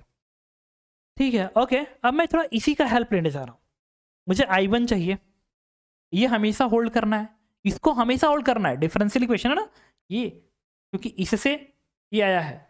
अब इसको करोगे इंटीग्रेट तो बनेगा I1 is equal to I by 3 plus एक कांस्टेंट C1 लिख लिया। अब एक बात बताओ, अब C1 निकालेंगे हमारा आंसर आएगा। ओके ठीक है। अच्छा मुझे बताओ, t बराबर 0 पे, t बराबर 0 पे जो टोटल, ये इक्वेशन तो हमेशा होल्ड कर रहा है। t बराबर 0 पे जो करंट I था वो कितना था? t बराबर 0 पे इस फंक्शन पुट करूंगा, t इक्वल टू 0 पे करंट I था 7। देखो कैसे भाई, I1 है 1, I2 है 2, I3 है 4, तो 4 2 6 1 7, तो t बराबर 0 पे I है 7 और I1 कितना है 1, I1 कितना है 1। तो ये इक्वेशन इसको सेटिस्फाई करेगा क्योंकि ऑलवेज यूज होगा। तो अगर मैं I1 को यहाँ प्लेस कर दूं 1 और इसको प्लेस कर दूं 7/3 यहाँ पे, तो C1 कांस्टेंट की वैल्यू आ जाएगी। The C1 is nothing but, इसको इधर भेजेंगे 3 1 कम 3 में से 4 गए, -4/3। C1 आ गया -4/3, उठा के यहाँ प्लेस कर दो। इससे मुझे I1 की वैल्यू आ गई, दैट इज I/3 हमेशा एंड -4/3, ये बन गया। अच्छा मुझे बताओ, ये I1 कौन सा I1 है? ये I1 तब है जब I 0 है, ये वो I1 है जब I 0 है। दैट मीन्स हमारे इस क्वेश्चन में जो I1 में प्लेस करने जा रहा हूँ, I1 में प्लेस करने जा रहा हूँ, अगर I की जगह पे 0 प्लेस कर दूँ तो I1 क्या आएगा? -4/3। मतलब आपको -4/3 प्लेस करना है। सिमिलरली I2 निकालता हूँ। I2 के लिए भी हम लोग एकदम सेम काम करेंगे, एकदम सेम काम करेंगे। तो 1 सेकेंड, इसको ना ऐसे रहने दो क्योंकि ये तो ऑलवेज यूज होगा। I2 के लिए भी हम लोग एकदम सेम काम करेंगे। तो ये बनेगा, एक तो यही है ना, क्योंकि ये आपस में बराबर थे, ये आपस में बराबर थे, तो ये di1, तो di2 का टर्म बनेगा, तो फिर ये di2 ऐसे बनेगा। तो I2 तो यहाँ तक बनेगा ऐसे, ये ऐसे बनेगा, लेकिन अब कांस्टेंट बदल जाएगा। अब मैं उस कांस्टेंट की वैल्यू चाहिए, उस कांस्टेंट को पाने के लिए फिर लिमिट प्लेस करेंगे। देखो कैसे, जब t बराबर 0 पे I2 कितना है? 2 है। देखो I2 कितना है? 2, तो I कितना था? 7। तो यहाँ से C2 जो आएगा आपका, C2 वो आएगा, यहाँ पे 2 रखेंगे, -7 यहाँ रखो, 7/3, तो 3 दूनी 6 में से 7 गया, -1/3। तो जो I2 का फंक्शन बना रहा आपका, I2 का फंक्शन वो कितना बन गया? I/3 -1/3। अब आपको I2 उस समय का चाहिए जब I 0 है, जब I 0 हो जाए तो I2 -1/3। दैट मीन्स ये है -1/3। अब i3 निकालना बाकी है। तुम्हें पता है i3 में निकाल चुका हूँ। यही तो है, यही यही तो है। हालांकि मैं i3 का फंक्शन चाहता तो भी निकाल लेता, बट ठीक है, तो ऐसे ही समझ में आ गया। इन दोनों को जोड़ो तो -5/3, तो -5/3 प्लस i3 बराबर 0। That means i3 is nothing but what, 5/3। ये 5/3 है। आ तो गया क्यू की वैल्यू। नहीं, इसके अलावा देखो i3 निकालते हैं ना, जब सीख रहे हैं तो अच्छे से सीखें, ठीक है। i3 निकालते हैं। i3 के लिए मैंने क्या किया,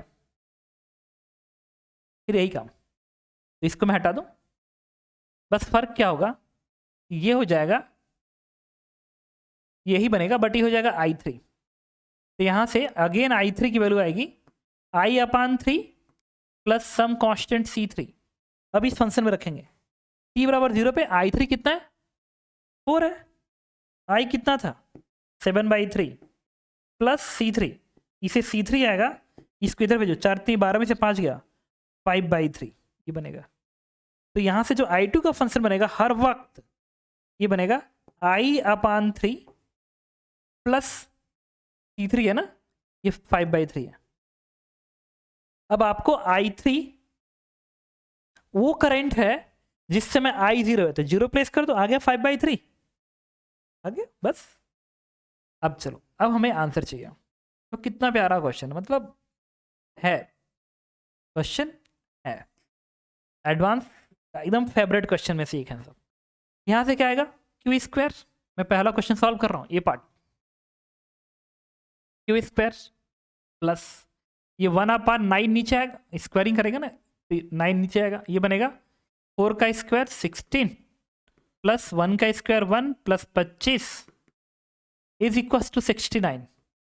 यहां से आएगा क्यू का स्क्वायर प्लस ये कितना आएगा, 25 26 और 16, 26 और 16 आएगा आपका 6 12 42, तो 42/9, तो 42/9 को 3 से डिवाइड कर दो, तो बनेगा 3 1 कम 3, 3 4 12, 14/3, ये आएगा 14/3, तो दिस इज 14/3, 14/3, और उसको इधर भेज दो तो 69/14/3। अब ये वैल्यू कितनी आएगी एक बार चेक करो, तो ये आएगी, कैलकुलेट करो देखो। ओके, इसमें देखो एक मिस्टेक हमने कर लिया, ये half L I square, half L I square, ये हाफ एल आई का स्क्वायर होगा ना, तो 3 क्यों लिख दिया, ये 2 रहेगा। जब 2 रहेगा तो ये 69 नहीं आएगा, ये बनेगा 4 चौको 16, 4 20 1 21, ये 29 बनेगा, तो ये भी 29 बनेगा, दैट मीन्स ये 29 बनेगा। देखो दिस इज 29 करो, 21 बनेगा, 4 चौको 16, 4 20 1 21, 21, ये बनेगा 21, दैट इज इक्वल टू 21। तो यहाँ से क्यू स्क्वायर की वैल्यू आएगी, दैट इज 21 माइनस ये बनेगा 14/3, ठीक है। तो ये बन जाएगा क्यू स्क्वायर इज, और ये कितना बनेगा, 3 1 कम 3, 3 दूनी 6 में से 14 घटा दो, ये बनेगा 9, और 5 में से गया 49, ये बन गया 49/3। फिर पूछे आंसर क्या होगा, the Q is nothing but 7/√3 microcoulomb, this is your answer. देखो कितने प्यार से, कितने अच्छे क्वेश्चन को हमने डील किया। This is the LC oscillation. तो एलसी ऑसिलेशन में जब भी क्यू मैक्स वगैरह निकालना हो, आई मैक्स वगैरह निकालना हो, तो जिस तरीके से मैं बताने की कोशिश कर रहा हूँ इसी तरीके से अटेम्प्ट किया जाता है, ठीक है। अगर इससे नहीं होता तो मैं इंडिविजुअल फंक्शन का इक्वेशन लिखता, हालांकि वो भी मेरे लिए मुश्किल नहीं है, बड़ा आराम से लिख दूंगा, बट नीड नहीं है। अभी 2021 में जो क्वेश्चन आया था तो इजी क्वेश्चन था, बस उन्होंने शायद एक ही एल दिया था और सी दिया, क्यू दिया था, पूछ दिया था, तो इजी था ये तो हमारा, फिर भी ठीक है। तो तुम्हें पैटर्न सिखा रहा हूँ कि कैसे करना है। बी पार्ट उसी तरीके से देखो, कह रहा है कि find the maximum current through the each of the coil. इन सारे करंट से मैक्सिमम, सारे कॉइल से मैक्सिमम करंट कितना होगा। चलो इसके लिए करंट मैक्सिमम करना है, फिर सोचते हैं। देखो ओके, तो अब कह रहा है कि find the maximum current through the each of the coil, मतलब हर कॉइल का मैक्सिमम करंट बताओ। तो कैसे करना चाहिए? अच्छा, इसको तुम वास्तव में सॉल्व करना बड़ा अच्छा क्वेश्चन है, और एडवांस में 21 में आ चुका है, 21 क्या 22 में आ चुका है, और इसके पहले भी आ चुके हैं। तो बहुत ज़रूरी है करना, क्योंकि बिना मैं इक्वेशंस लिख के सॉल्व कर रहा हूँ, और तुम्हें सिखा रहा हूँ कि देखो कैसे करना है। Find the maximum current through the each of the coil. इसके लिए क्या करते हैं देखना, अगले पेज पे चलते हैं। अच्छा बताओ, सर्किट पहले बना ले इस तरीके से।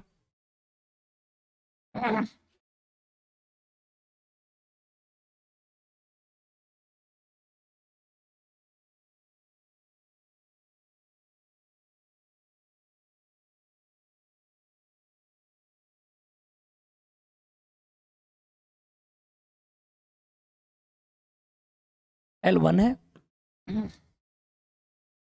L2 1, सब 1 है, ये C1 है। ये वाला चार्ज Q था, तो मैंने करंट ऐसे दिखा दिया, I3 I2 एंड I1।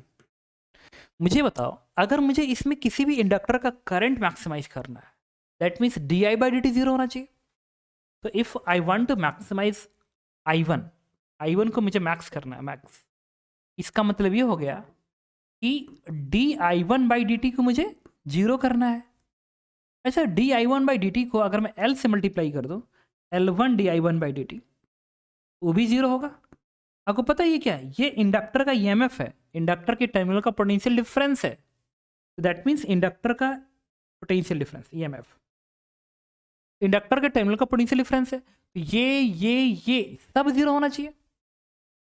तो फिर इसके क्रॉस भी पोटेंशियल डिफरेंस 0 होना चाहिए। दैट मीन्स, और इसके क्रॉस पोटेंशियल डिफरेंस क्या होता है? Q/C। Q की वैल्यू क्या आ गई? 0। इसका मतलब जिस वक्त चार्ज 0 होगा उस वक्त I1 मैक्सिमम होगा, I2 मैक्सिमम होगा, I3 मैक्सिमम होगा, मैक्सिमम होगा। चार्ज 0 होगा तो ये फंक्शन ये बताने की कोशिश कर रहा है कि अगर I1 को मैक्सिमाइज करना है तो ये वैल्यू 0 होगी, और अगर ये 0 हो गया तो ये 0 होगा। That means Q/C 0, that means Q 0। तो जिस वक्त Q 0 है उस वक्त कह रहा है कि I1 मैक्सिमम होगा, I2 मैक्स होगा, और I3 मैक्स होगा। ये कह रहा है। आपको पता है कहा है कि capacitor is charge 0। When the charge on the capacitor is 0, the current of the circuit is this. इसका मतलब क्या कि maximum current through the coil क्या यही होगा? मतलब मैग्नीट्यूड की बात कर रहा है, यही होगा कि कुछ और होगा? ये समझना पड़ेगा।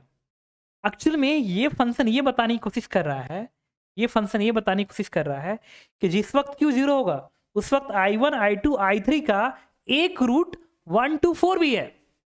ये Q 0 है, ये बताने की कोशिश कर रहा है कि I1 I2 I3 का एक रूट ये भी है, ये और ये भी है। समझ रहे हो?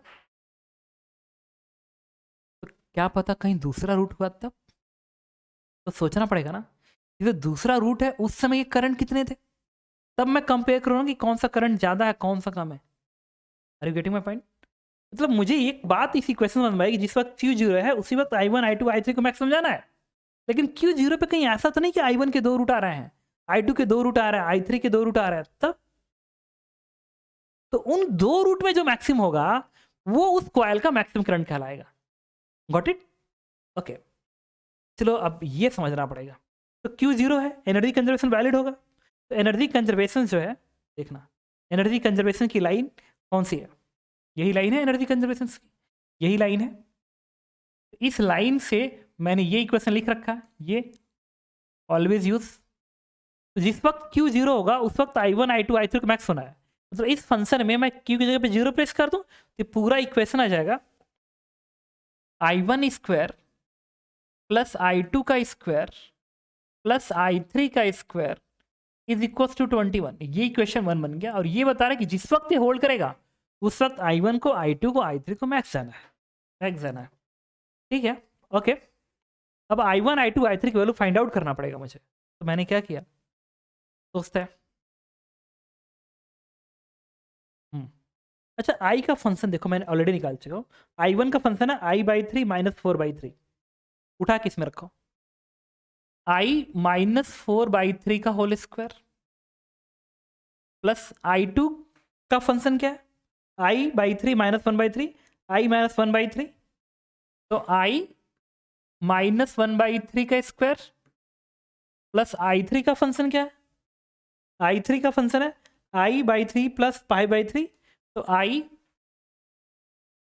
प्लस 5/3 का स्क्वायर इज 21। इसको ओपन कर दो, ये 3 को उधर भेजोगे तो बनेगा I और I मिलके 3I का स्क्वायर बनाएगा, और ये -8 यहाँ से आएगा, -8I -2I और प्लस 10I, तो I का कोफिशिएंट कैंसिल हो जाएगा, फिर ये बचेगा 4 का स्क्वायर प्लस 1 का स्क्वायर प्लस 5 का स्क्वायर इस 21:9। सॉल्व कर दो, इससे I की 2 वैल्यू आती है, +-7, 2 वैल्यू आई +-7, प्लस आना ही था +7, क्योंकि +7 तो इसका रूट है ही है भाई, 1 2 3 और 4 7, एक रूट तो 7 बनेगा ही, एक और रूट आया है दैट इज -7। तो चलो अब इन रूट पे हम वैल्यू पता करेंगे। जब I की वैल्यू +7 है तो I1 कितना है 1, I2 कितना है 2, I3 कितना है 4। अब बात करेंगे जब I की वैल्यू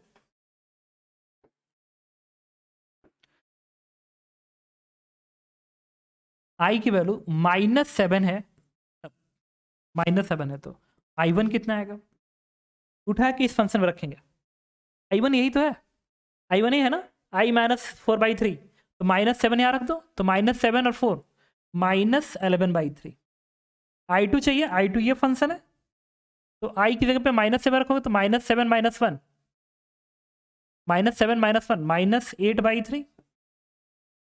I3 कितना है I + 5/3, तो I की जगह पे क्या रखेंगे -7 -7 + 5 -2/3। अब पूछ रहा है कि इन तीनों कॉइल में करंट की मैक्सिमम वैल्यू, तो I1 की मैक्सिमम वैल्यू क्या पॉसिबल है, I1 की मैक्सिमम वैल्यू ये है, इन दोनों में सबसे ज़्यादा ये है, ठीक है। अब मतलब ये है कि जिस वक्त I7 अटेंड करेगा उस वक्त I1 है, I2 है, I3 अटेंड करेगा, और जिस वक्त I -7 अटेंड करेगा उस वक्त I1 इतना, I2 इतना, I3 इतना अटेंड करेगा।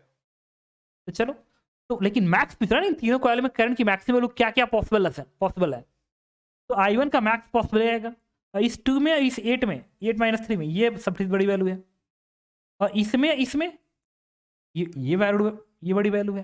तो कोई पूछे कि हमारा आंसर क्या होना चाहिए, हमारा आंसर है -11/3 -8/3 और 4, दिस इज आंसर। लेकिन जिस वक्त I1 मैक्स हो रहा होगा, I2 ही मैक्स हो रहा होगा, उस समय I3 पे ये अटेंड ना कर रहा होगा, ये कर रहा होगा। लेकिन कोई पूछे कि इस तीनों कॉइल में मैक्सिमम करंट कितना कितना पॉसिबल है, तो ये पॉसिबिलिटी है, तो this is the answer. I think आपने क्वेश्चन समझा होगा, इतना प्यारा LC ऑसिलेशन क्वेश्चन। ओके देखो, ओके तो LC ऑसिलेशन का एक और क्वेश्चन करते हैं। A circuit shown consists of the two identical capacitors. Each of the capacitance is C and coil of inductance L. Battery EMF E and 2E. The switch is open for long time. Switch is open for long time. ये open है लंबे time तक. Find the maximum current through the coil after the switch is closed. इसको close करने के बाद इस coil से मैक्सिमम कितना करंट फ्लो करेगा। तो पहले ओपन था तब की बात कर लो, जब ये ओपन है, ओपन LC ऑसिलेशन है भी है, देखो L और C, और बैटरी एनर्जी लॉस तो करती नहीं है, ये वर्डन करेगी, ठीक है। तो ये भी एक तरह से मतलब हीट डेसिपेट नहीं करेगी मार्केट करो एटमॉस्फेयर में। तो जब सर्किट ओपन था तो क्या होगा, ये ऐसे करंट फ्लो करवाएगा, ऐसे डोमिनेट यही करेगा ना, क्योंकि ये करंट ऐसे, ये करंट ऐसे, तो डोमिनेट ऐसे करेगा, ऐसे डोमिनेट करेगा। तो क्या होगा ओपन के टाइम पे क्या होगा, पहले एक काम करते हैं ना,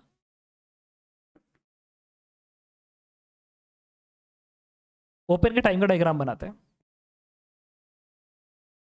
देखो क्वेश्चन में पेशेंस बहुत बड़ी चीज़ है, वो भी तब जब तुम एडवांस जैसे क्वेश्चन को डील कर रहे हो। ये सर्किट है, तो ये करंट ऐसे फ्लो करेगा, तो स्टेडी स्टेट में जो चार्ज आएगा इसके ऊपर जो चार्ज आएगा दैट इज प्लस Q1, इससे बनेगा माइनस Q1, इससे बनेगा प्लस Q1, इससे बनेगा माइनस Q1, और इस Q1 की वैल्यू आएगी C इंटू भी, दोनों सीरीज में तो C/2, और ये बैटरी ऐसे, ये बैटरी ऐसे उल्टा, तो EMF इस सर्किट का E रहेगा, Q1 इतना आ गया। ठीक है, अब बात करेंगे सिस्टम की इनिशियल एनर्जी की। इस सिस्टम की इनिशियल एनर्जी होगी, ये C इक्विवेलेंट है तो 1/C/2 half C into net EMF, इस सर्किट का नेट EMF E है तो E का स्क्वायर, इससे इनिशियल एनर्जी आई CE का स्क्वायर अपन 4। अब हम बात करेंगे क्लोज करने की कंडीशन पे। जब यही सर्किट क्लोज हो जाएगा, क्लोज्ड, तो ये ऐसे है,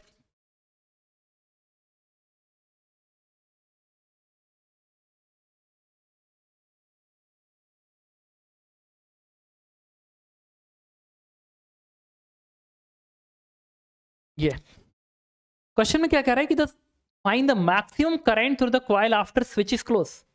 इस कॉइल से मैक्सिमम करंट आई की मैक्स की वैल्यू पता करनी है, कितनी होगी। अच्छा, आपको पता है ये जो आई है ना, ये जो आई है, आई मैक्स अगर अटेंड करना है, इट्स इंप्लाइज दैट di/dt 0 होना चाहिए। अगर di/dt 0 है इस इंडक्टर के क्रॉस, दैट मीन्स इसका EMF 0 है, मतलब इस पॉइंट का पोटेंशियल इस पॉइंट का पोटेंशियल सेम होगा। अगर ये पॉइंट 1 है, ये पॉइंट 2 है, तो तुम कहोगे कि V1 बराबर V2, ये होल्ड होना चाहिए। जिस वक्त ये कंडीशन होल्ड होगा उस समय इस करंट की वैल्यू मैक्सिमम होगी। तो चलो अब हम इसके लिए क्या करेंगे, वर्क एनर्जी थ्योरम लगाएंगे पूरे सिस्टम पे। Work energy theorem, got it. ये अब 0 लिखो, इसका वोल्टेज मान लो यहाँ का वोल्टेज 0 है, तो इसका ये E ज्यादा है तो ये EMF E बनेगा, ये बनेगा E। अच्छा, ये 0 है तो ये भी 0 बनेगा, ये बनेगा 0, वोल्टेज 0, और ये 2E है, ये बनेगा 2E, और ये भी बनेगा 2E, ये बन गया। ठीक है, अब मुझे बताना थोड़ा सा, इस प्लेट पे फाइनल चार्ज कितना आएगा। इस प्लेट पे final charge that is let's Q3। इस प्लेट का जो फाइनल चार्ज आएगा, final charge Q3 equals to C भी, C है, EMF E है, इसके भी इसका पोटेंशियल ड्रॉप E है ना, E। सिमिलरली इस पे पॉजिटिव चार्ज है तो इस पे पॉजिटिव चार्ज आएगा, दैट इज Q4। पूछे Q4 कितना आएगा, तो Q4 is nothing but C भी, तो C है, और ये इसके बीच का पोटेंशियल ड्रॉप 2E है, तो 2C इंटू E आएगा।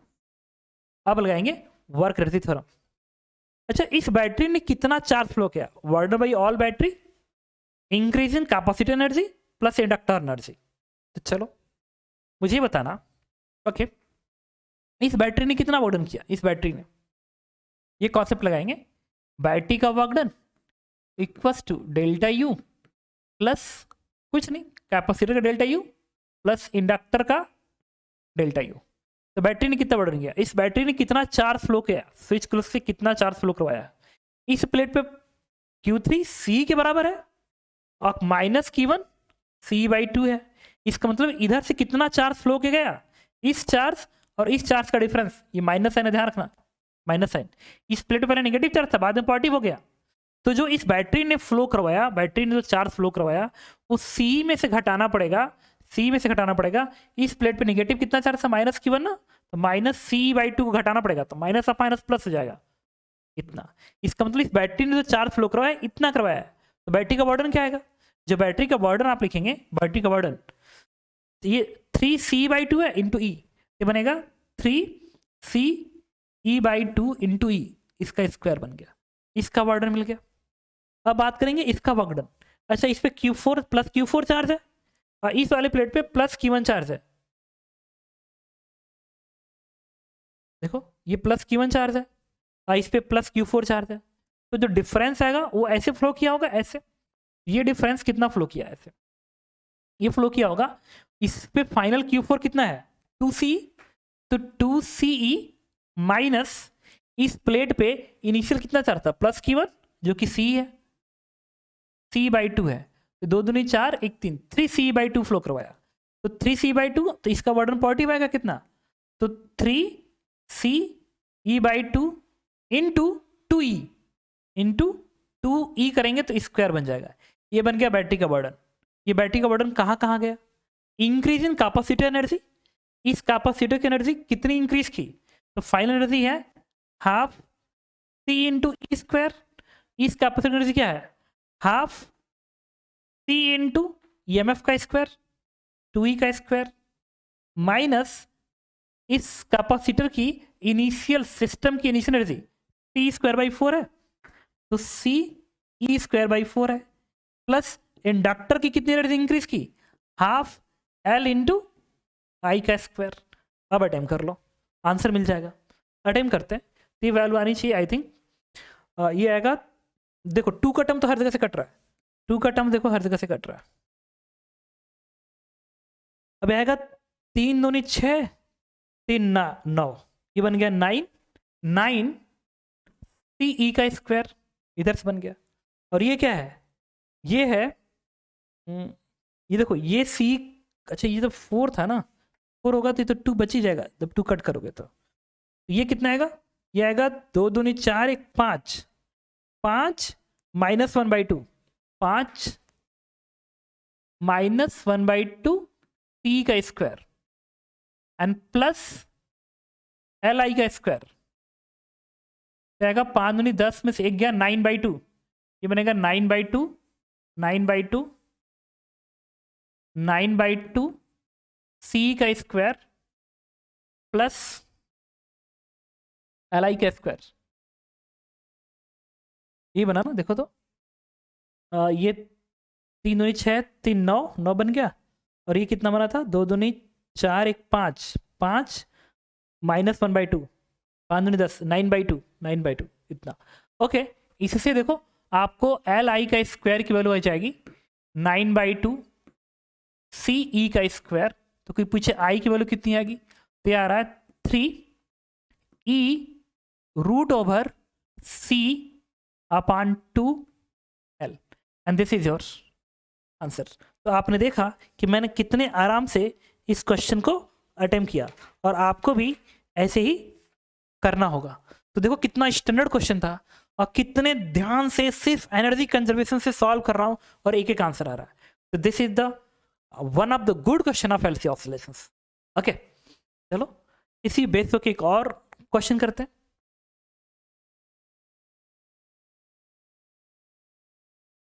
ओके, तो देखो इस क्वेश्चन में कह रहा है कि a circuit shown consists of the two identical capacitor, each of capacitance C, a coil of inductance L, two ideal batteries, electromagnetic force E, switch and inductance L. Capacitance of the capacitance is C and that of force is 3C. I think इस question के अंदर ना एक take लग रहा है। Question है देखो, ओके तो इसमें है ना एक मिस्टेक है। मिस्टेक पता है क्या है? A coil of inductance L and 2 ideal battery. 2 कहाँ है? एक ही बैटरी है, इसको चेंज कर लो। This is the only one battery.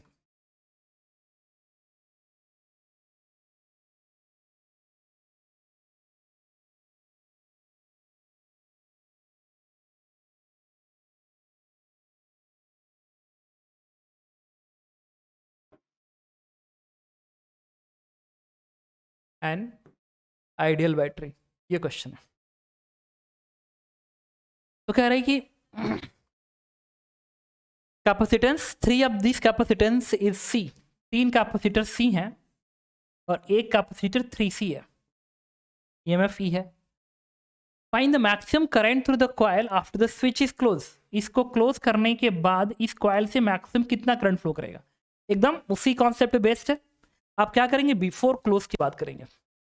Before complete LC oscillations पढ़ रहे हैं। यहाँ पे आप एक बैटरी दिखाएंगे इस तरीके से EMF E का। ये देखो ये दोनों ही कैपेसिटर सीरीज में है। अगर ये ओपन है, सपोज अगर ये ओपन है तो दोनों सीरीज में है, इक्विवेलेंट C/2 बनेगा। और ये दोनों सीरीज में तो इक्विवेलेंट 3C/4। और फिर ये पूरा इसके साथ पैरेलल, इसका इक्विवेलेंट C/2 और इसका इक्विवेलेंट 3C/4। सीरीज में। अब ये इसके साथ पैरेलल, ये कितना हो जाएगा C1 C2 तो 1/2 इंटू 3/4 डिवाइड बाई 1/2 प्लस 3/4, ये वैल्यू आएगी 3/8 यहाँ से, और ये 4 एकम 4 और ये 3 दूनी 6, ये 10 बनेगा और 8 ऊपर जाएगा। देखा ना कैलकुलेशन सही है। 4 एकम 4, 3 दूनी 6, 4 10, 10/8 ऊपर और ये 3/8 नीचे, 8 से 8 3/10, ये कैपेसिटेंस है 3/10 10C है। तो जो C इक्विवेलेंट आया बिफोर, इस पूरे को अगर मैं ऐसे दिखा दूं पूरे को, तो C इक्विवेलेंट कितना है 3/10C, 3/10C है 1/2। एक बार चेक कर लेना, कैलकुलेशन बहुत ज़रूरी है। 3/8 4 3 6 10/8, ठीक है 3/10 आ गया, तो 3/10C। तो अब इसने इस पे जो चार्ज डेवलप किया, इस बैटरी ने जो फ्लो करवाया वो Q1 फ्लो करवाया, टोटल Q1। तो Q1 क्या लिखेंगे आप, C भी, तो C इंटू ई दिस, तो 3CE/10। ओके, इसकी एनर्जी कितनी है कैपेसिटर की, that means half C into EMF का स्क्वायर, ये बन गया। ये इनिशियल ओपन के पहले, बिफोर मतलब क्लोज के बिफोर। अब आफ्टर की बात करेंगे। अच्छा, जो आफ्टर आएगा, अब आपको क्या करना है, जब इसको क्लोज करेंगे और इसका करंट मैक्सिमाइज करना है, इस आई को मैक्स, आपको पता है आई को अगर आपको मैक्सिमाइज कर रहा है, मैक्सिमाइज करना है, तो di/dt क्या आना चाहिए, 0। अगर di/dt 0 है दैट मीन्स एल मल्टीप्लाई करूँ तो ये भी 0, दैट मीन्स इसके इंडक्टर के टर्मिनल का EMF 0 होना चाहिए, EMF, दैट मीन्स इसका वोल्टेज और इसका वोल्टेज एकदम सेम होना चाहिए, एकदम सेम होना चाहिए, ठीक है। अगर इसका वोल्टेज सेम हो गया तो ये कंडक्टिंग वायर बन गया, एक कंडक्टिंग वायर बन गया, तो ये दोनों आपस में पैरेलल हो गए ना, और ये दोनों आपस में पैरेलल, और फिर ये पूरा इसके साथ सीरीज में। तो चलो निकालते हैं C इक्विवेलेंट। ये दोनों किस में आ गए, पैरेलल, तो 2C, और ये दोनों पैरेलल तो 4C, और दोनों सीरीज में तो 2:4 divide by 2 + 4 that is 6 into C, ये आएगा 4C/3, C इक्विवेलेंट 4C/3 आ गया। तो अब इस इक्विवेलेंट डायग्राम में ऐसे दिखा सकता हूं, ऐसे EMF E, और ये बन गया 4C/3। अब इस पे जो चार्ज आएगा प्लस Q2, वो होगा C इंटू V, तो इसमें इसको मल्टीप्लाई कर दो, तो 4CE/3, ये Q2। अब लगाएंगे एनर्जी इक्वेशंस।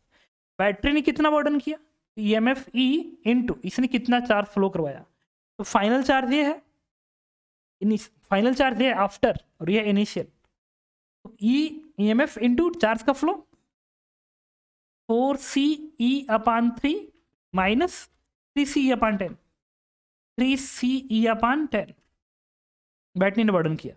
ये बर्डन कहाँ गया, तो इंडक्टर की एनर्जी के पास गया, इंक्रीज किया, और साथ में कैपेसिटर की एनर्जी इंक्रीज की। कैपेसिटर की फाइनल एनर्जी होगी half C equivalent into E का स्क्वायर, तो 4C/3 इंटू E का स्क्वायर माइनस इस कैपेसिटेंस की इनिशियल एनर्जी ये है, तो माइनस 3CE²/20, ये 20 है। अब इसको सॉल्व करेंगे, आई आएगा, थोड़ा सॉल्व करते हैं। ये आना चाहिए पता है कितना, 40 में से 9 घटा दो तो 31, 40 में से 9 सेपरेट होगा 31, 31 CE का स्क्वायर अपान 30, देखो 40 में से 9 गया 31, ठीक है, कैलकुलेशन चेक करना पड़ेगा आपको। प्लस ये बन गया हाफ LI का स्क्वायर, यहाँ से कितना आएगा देखो, ये आएगा आपका 2/3 है ना, ये 2/3 प्लस ये 2/3, और ये बनेगा -3/20, दैट मीन्स CE का स्क्वायर। अब एक बार इस वैल्यू को कैलकुलेट करो, ओके। तो अब मैंने क्या किया देखो, इसको सब सॉल्व करो, तो ये 40 माइनस 9 फिर 31/60, ये बनेगा 31/60, 31/60 सी ई का स्क्वायर। अब इसको इधर भी घटाओगे तो ये 60 है ना, तो यहाँ पे 60 आ जाएगा, ये आ जाएगा 60, यहाँ से हट जाएगा, ये आ जाएगा 60। फिर ये बचेगा,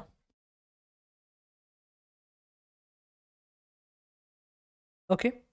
देखो यहाँ पे ना हमने एक मिस्टेक कर दिया था बिफोर वाले केस में। देखो मिस्टेक क्या हुआ था कैपेसिटेंस निकालने में, ये हुआ था कि ये जब ओपन था तो ये दोनों सीरीज में थे, तो C/2 आएगा। ये दोनों सीरीज में थे तो 3C/4 आएगा। और ये पूरा इसके साथ पैरेलल है ना, तो प्लस बनेगा ना, मैंने सीरीज जैसा मान लिया था। ठीक है, हो गया मिस्टेक, दो यहाँ पे दो यहाँ पे, तो बनेगा 5C/4। तो फाइनल है 5C/4। तो ये जो मैंने लिखा है ना यहाँ पे, या 5C/4, रुको, या 5C/4, ये चीज़ें थोड़ी सी चेंज हो जाएंगी। ठीक है, बाकी तो कोई नहीं, बाकी तो सब सही है। 5C/4, बाकी कोई गड़बड़ नहीं है।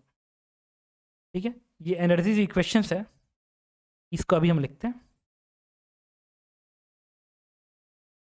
अब देखो, जो ये आएगा C, 5C/4 आएगा। तो कोई पूछे Q1 कितना है, तो C भी, तो 5C/4 EMF-E, ये बन गया। कोई पूछे एनर्जी इनिशियली, तो हाफ CV², तो 5C/4 half C into EMF का स्क्वायर, तो दैट इज 5C/8 E का स्क्वायर, ये बनेगा। अब लगाएंगे एनर्जी वर्क, एनर्जी इक्वेशंस। तो बैटरी का वर्डन क्या होगा, चार्ज का फ्लो इंटू ई, ई इंटू चार्ज का फ्लो।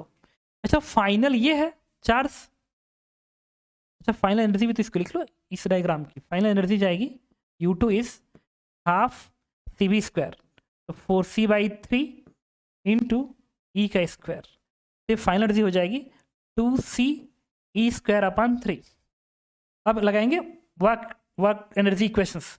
बैटरी ने कितना वर्डन किया, EMF इंटू बैटरी से कितना चार्ज फ्लो किया, ये फाइनल चार्ज है, तो 4C/3 फाइनल चार्ज है, माइनस इस प्लेट पे इनिशियल कितना चार्ज है 5C/4, तो 5CE/4, ये बैटरी ने वर्क डन किया। कहाँ जाएगा, कैपेसिटर की एनर्जी इंक्रीज कितना करेगा, ये फाइनल एनर्जी 2CE²/3 माइनस ये है initial energy, that is 5/8 CE का स्क्वायर, ये कैपेसिटर की इंक्रीजिंग एनर्जी हो गई, प्लस हाफ LI², बस यहाँ से आपका आई सॉल्व हो जाएगा। एक बार कैलकुलेशन कर लिया जाए, ये देखो कितना बनेगा, 4 चौक को 16 और ये 5 ही 15, दैट मीन्स -CE² बन रहा है। और ये कितना बन रहा है, 8 दूनी 16 और 15, ये बनेगा CE² बनेगा, हाफ LI का स्क्वायर, 8 दूनी 16, 5 ही 15, प्लस बनेगा। अब यहाँ से 2 से कट कर दो तो बनेगा 12, ये बनेगा 6। अब सबको इधर भेज दो, अब मैं यहाँ पे कैलकुलेशन करूँगा, ये आएगा LI का स्क्वायर इज इक्वल टू, यह C -6 है और ये इधर जाएगा, ये भी क्वांटिटी निगेटिव आ रही है, कैसे, ओके देखो ये पॉजिटिव है ना, 4 से 16 में से 15, ये प्लस बनेगा, ये प्लस है 12, ये 24, तो ये 2 से डिवाइड कर दिया तो ये 6 है, ये 12 है। जब इधर जाएगा तो 12 का टर्म बस बचा होगा, दैट मीन्स CE²/12 का टर्म बचेगा। यहाँ से कोई पूछे आई की वैल्यू कितनी आएगी, तो ये आएगा E/4 3 12 2√/C/3L, and this is your answers. आपने देखा कि कितने आराम से मैंने इस क्वेश्चन को सॉल्व किया। थोड़ी सी कैलकुलेशन चेक करना पड़ा, बट एकदम बहुत ही स्टैंडर्ड और अच्छा क्वेश्चन है। ठीक है, चलो इसके साथ साथ हम लोग एक और क्वेश्चन करेंगे LC ऑसिलेशंस का, वो ये है। एक बार इस क्वेश्चन को रीड करो, रियल में अच्छा क्वेश्चन है। Circuit shown consist of the two inductor of the inductance L1 and L2, a capacitor of capacitance C, a battery of electromagnetics, EMF interresistance is smaller. ठीक है, the switch initially the switch was in position 1 and for a long time मतलब ये switch 1 इस पे long time के लिए है। Find the maximum charge on the capacitor and maximum current in the inductor L2, इस पे मैक्सिमम चार्ज, इस पे maximum current, after the switch is thrown to the position 2, जब इसको पोजीशन 2 पे फेंक दिया गया तो इसका मैक्सिमम करंट, इसका मैक्सिमम चार्ज पूछ रहा है। तो चलो, तो जब ये इस पे क्लोज होगा तो ये करंट ऐसे फ्लो करवाएगा, ऐसे। अब ये जो करंट आई आएगा ना, I1 लिख लो इसको, the I1 is nothing but EMF upon resistance, क्योंकि कंडक्टिंग वायर बन जाएगा। तो ये जो करंट फ्लो करवाएगा उल्टा ऐसे फ्लो करवाएगा, ऐसे। 40 बैटरी ना, ऐसे ये करंट ऐसे फ्लो करेगा, ऐसे। और इस करंट स्टेडी स्टेट में कितना आएगा, E अपॉन R। अब इसको ऐसे दिखा लो, ज्यादा अच्छा रहेगा। एंड दैट इज I1, देख लिया। अब जब इस स्विच को यहां लेके जाओगे तो सर्किट ये बन जाएगा। इस सर्किट को बनाते हैं, थोड़ा समझना पड़ेगा सर्किट को। अब आफ्टर क्लोज की बात मैं कर रहा हूं। सर्किट बन गया ऐसा, ये बन गया ऐसे, कैपेसिटेंस C, इंडक्टेंस L2, ये है I1, और इस वाले में करंट जो फ्लो कर रहा है, इस वाले में करंट वो E अपॉन R है। Initial current E upon R है, सर्किट है। ओके, तो इनिशियली अगर मैं इसको, इन सबको हटा दूं, सही में इसको हटा दूं ताकि हमें बनाना अच्छा समझ में आए। रुको, इस स्विच को यहां से हटा दो ताकि क्वेश्चन एकदम अच्छे से मैं समझ सकूं कि t बराबर 0 का डायग्राम कैसा है, क्योंकि वो बेकार है जो बाकी पड़ा हुआ है। इस स्विच को मैंने यहां पे लगा दिया, ये कंडीशन है। और इसमें जो करंट फ्लो कर रहा है वो कितना है, दैट इज I1। ये t बराबर 0 का कंडीशन है। अब कह रहा है कि बताइए कि जब स्विच क्लोज हो चुका है यहाँ पे, तो इसका मैक्सिमम करंट, इसका मैक्सिमम चार्ज बताइए। अब क्वेश्चन अटेम्प्ट करना है, देखो। ओके, तो अब मैंने क्या किया, देखना कि जब इस स्विच को क्लोज करोगे तो इसका करंट अचानक से चेंज नहीं होगा, वट एवर ये इसमें आया कि नहीं आया। ये पैरेलल है इसलिए नहीं चेंज होगा इसका करंट स्विच क्लोज करने के तुरंत बाद। लेकिन अगर ये इसके साथ सीरीज में होता ना, मतलब इसके साथ कोई सीरीज में आता, तो इसका करंट स्विच क्लोज करने के इमीडिएट बाद चेंज होता, तो दैट अपना फ्लक्स को कांस्टेंट रखे। तो इसमें क्या होगा कि ये इसका करंट नहीं चेंज करेगा ताकि इसका फ्लक्स जस्ट कांस्टेंट बना रहे, फ्लक्स कांस्टेंट बना रहे, और इसके टर्मिनल का जो EMF रहे, ठीक है, वो जस्ट फाइनाइट वैल्यू अटेंड करे, फाइनाइट वैल्यू अटेंड करे। मतलब ना मैं क्या बोलने की कोशिश कर रहा हूँ, सीरीज में प्रॉपर्टी होती है कि अगर इंडक्टर ऐसे लगा रहे हो ना, ऐसे, अगर इसमें इस स्विच ऐसे बैटरी लगा के ऐसे करंट फ्लो करते हटा दिया, इसमें जब फ्लो शुरू होगा तो फ्लक्स को मेंटेन करने के लिए करंट इमीडिएटली चेंज होती है, सीरीज में इमीडिएटली चेंज होती है, पैरेलल नहीं चेंज होती है।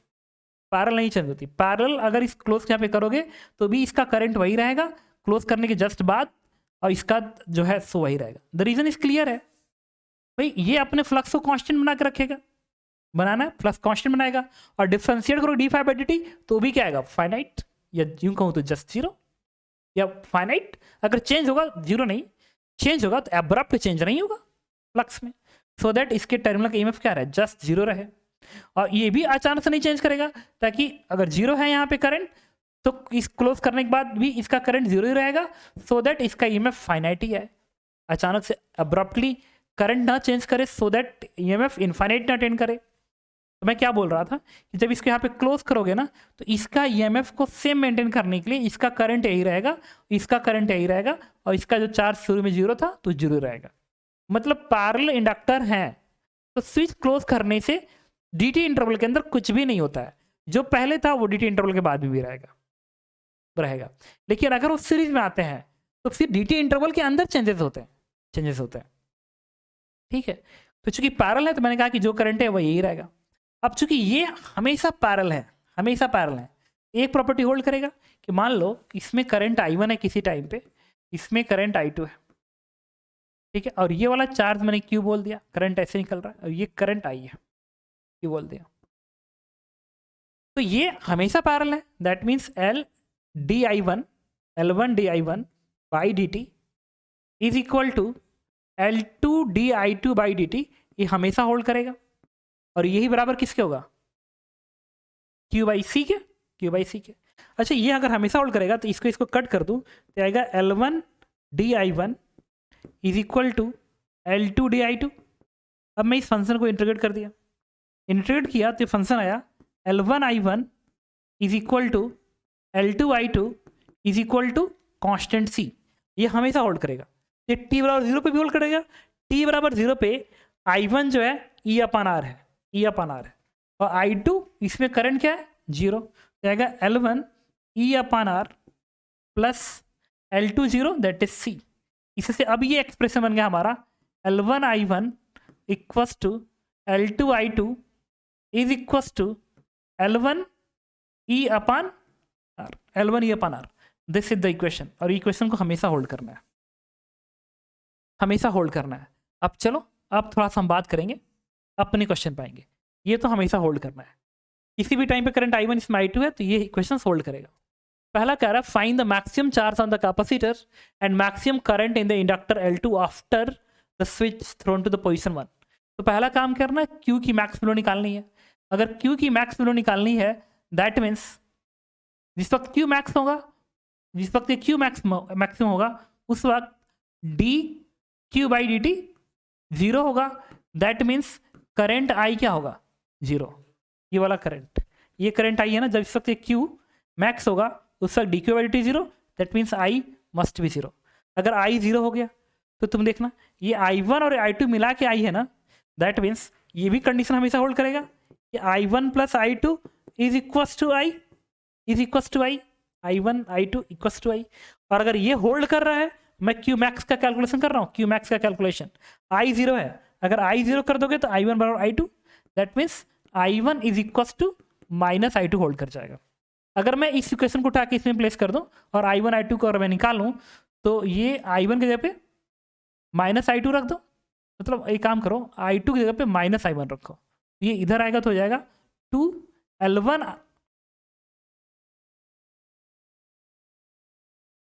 ये I1 के I2 यहाँ पे लिखो माइनस, लिखो प्लस, I2 की जगह पे लिख लो माइनस I1, तो इधर भेजोगे I1 कॉमन आएगा, ये बनेगा L1 plus L2 is equal to L1 E upon R.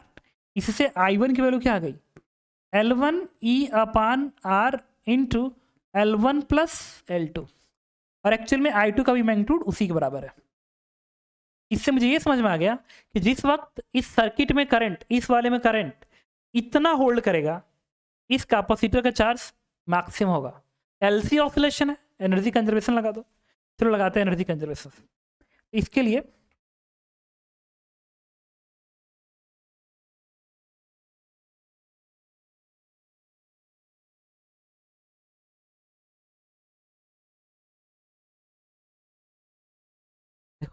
कुछ एरर हो गया,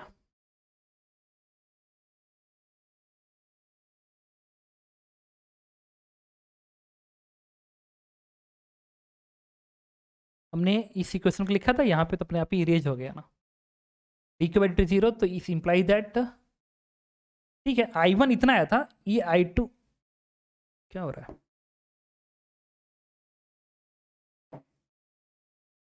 दैट वाज I2। अच्छा इसको मैंने इरेज किया था ना, इसलिए ऐसा हुआ। 1 सेकेंड आ गया,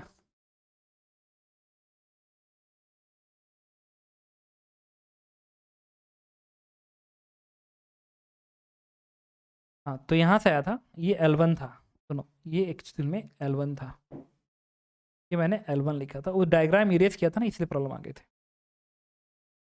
और ये इसको हटा दो, इसको Q0 किया था, ये टर्म इंपॉर्टेंट है, बाकी तो यहाँ से हटा ही दो, ये सारे टर्म्स मैं यहाँ से हटा रहा हूँ।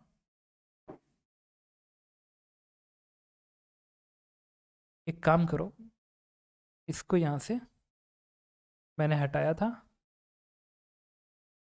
यहाँ से सब हटा, नहीं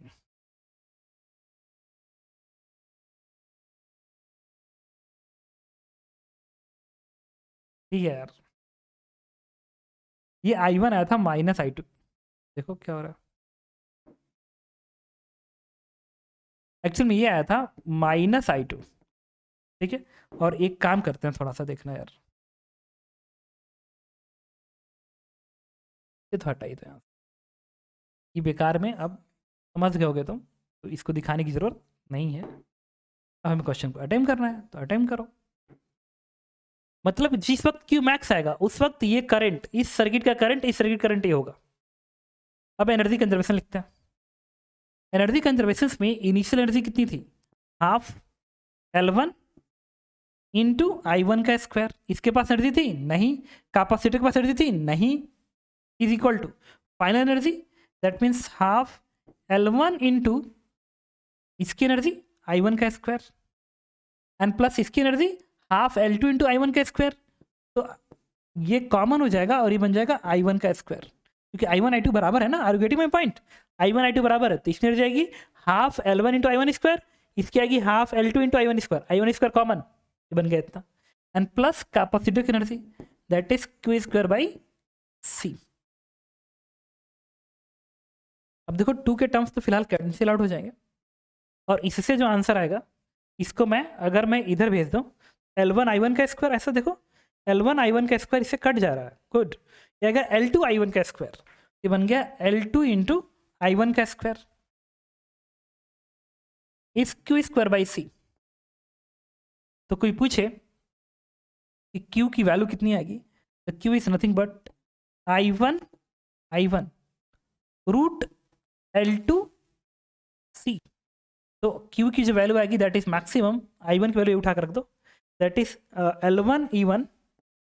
L1E divide by R L1 plus L2 I1 आ गया और रूट L2C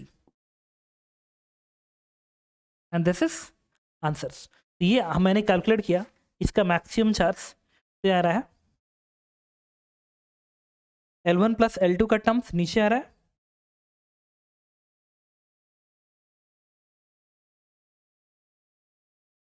L1 L2 का टर्म आ रहा है, एक बार चेक करना पड़ेगा कैलकुलेशन, देखो तो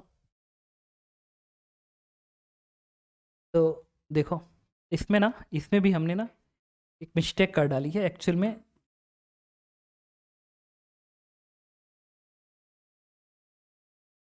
मिस्टेक ये कर दी कि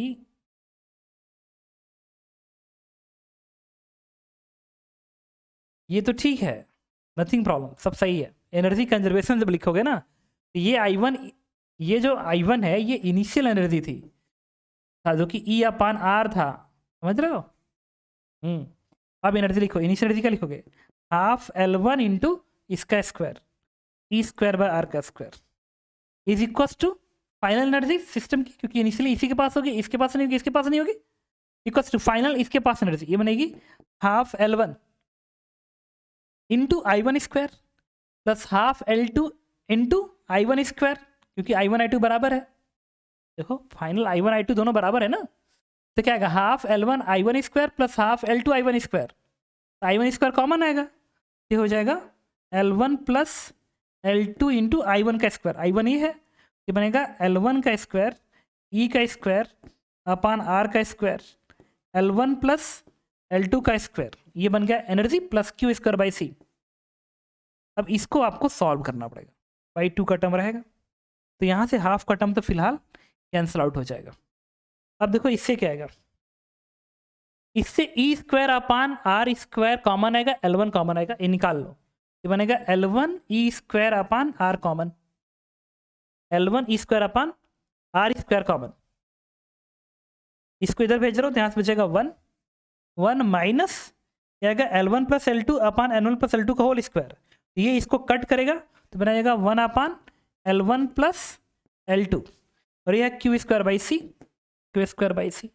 अब यहाँ से देखो ये एक L1 ऊपर बचा रहेगा ना, क्योंकि L1 का स्क्वायर है तो ये L1 बचा रहेगा, तो इधर जाएगा तो L1 से L1 कट करेगा, ये हो जाएगा L1 और एक L2 ऊपर आएगा, ये E का square upon L1 plus L2 into R का स्क्वायर इस Q स्क्वायर बाई C।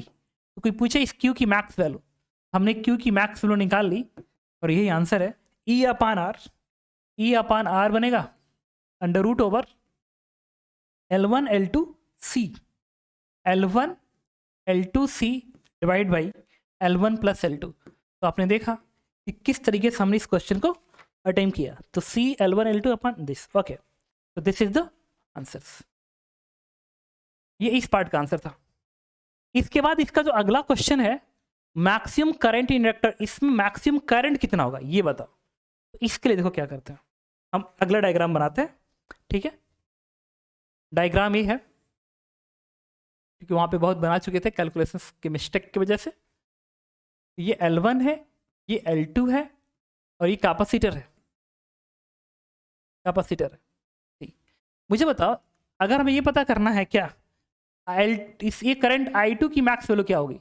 अच्छा, जिस वक्त I2 मैक्स होगा dI2/dt क्या होगा, जीरो। क्या इसके टर्मिनल का EMF जीरो होगा, यस। तो इसका भी जीरो होगा EMF, तो फिर इसका भी जीरो होगा। और इसका Q/C होता है, दैट मीन्स Q/C। अगर dI2/dt जीरो है तो L2 मल्टीप्लाई करो, वो भी जीरो होगा। और ये EMF है इसके बीच का, इसके बीच का Q/C, that means Q is zero, Q is zero. इसका मतलब जिस वक्त Q जीरो होगा एक्चुअल में उस समय पे इस I2 की वैल्यू मैक्सिमम होगी। Are you getting my point? Okay, अब लगाएंगे एनर्जी कंजर्वेशन फिर से। तो इनिशियल एनर्जी इसके पास थी, that is half L1 into E/R का स्क्वायर। ये इनिशियल एनर्जी थी सिस्टम के पास, क्योंकि इसके पास एनर्जी नहीं थी, इसके पास नहीं थी, इज इक्वल टू, इसके पास तो एनर्जी नहीं है, इसके पास तो एनर्जी नहीं है, Q जीरो है, तो इसके पास एनर्जी है और इसके पास एनर्जी है। तो क्या लिखोगे, half L1 into I1 square plus half L2 into I2 का स्क्वायर। इस इक्वेशन से जो I2 आएगा वो मैक्स कहलाएगा, वो मैक्स कहलाएगा। तो अब मैंने क्या किया, इक्वेशन देखना, ये हमेशा होल्ड करेगा। L1 I1 बराबर L2 I2 plus L1 E/R, ये हमेशा होल्ड करेगा। तो यहाँ से मुझे I2 निकालना है ना, तो I1 की वैल्यू उठा के उधर रखूंगा। तो देखना ये आएगा, I1 यहाँ से हमारा आना चाहिए L2 I2 divide by L1 plus E/R E/R। देखना तो यही आएगा, L1 से डिवाइड कर दो तो E/R, ये L2 I2 अपन L1 बनेगा, ये I1 बन गया। इस I1 को उठा के हम यहाँ पे प्लेस करेंगे, इस क्वाड्रेट इसको सॉल्व करेंगे, इससे जो I2 आएगा वो मैक्स करंट का रहेगा इन इंडक्टर्स 2। तो लिखो ये बनेगा हाफ L1, हालांकि 2 का टर्म यहाँ से सब जगह से हट ही जाएगा, ये बनेगा L1 E का स्क्वायर बाय R का स्क्वायर इज, ये बन गया L1। I1 की जगह पे इसका स्क्वायरिंग करेंगे, तो ये लिख लो ऐसे L2 I2 divide by L1 plus E/R का होल स्क्वायर प्लस ये क्या है L2 I2 का स्क्वायर। एक काम करते हैं, इसका स्क्वायरिंग करो, तो इसका स्क्वायरिंग करोगे तो ये बनेगा L1, ये L2 का स्क्वायर L1 का स्क्वायर, ये बनेगा L2 का स्क्वायर I2 का स्क्वायर अपान L1 का स्क्वायर, और ये बनेगा L1 into E square by R का स्क्वायर, और ये बनेगा एक ट्वाइस का टर्म आएगा L2 I2 L1 E/R plus L2 I2 का स्क्वायर। अब एक चीज देखना, ये जो है ना ये टर्म इसको कैंसिल आउट कर दिया, और इससे जो वैल्यू आई सॉल्व हो के ना,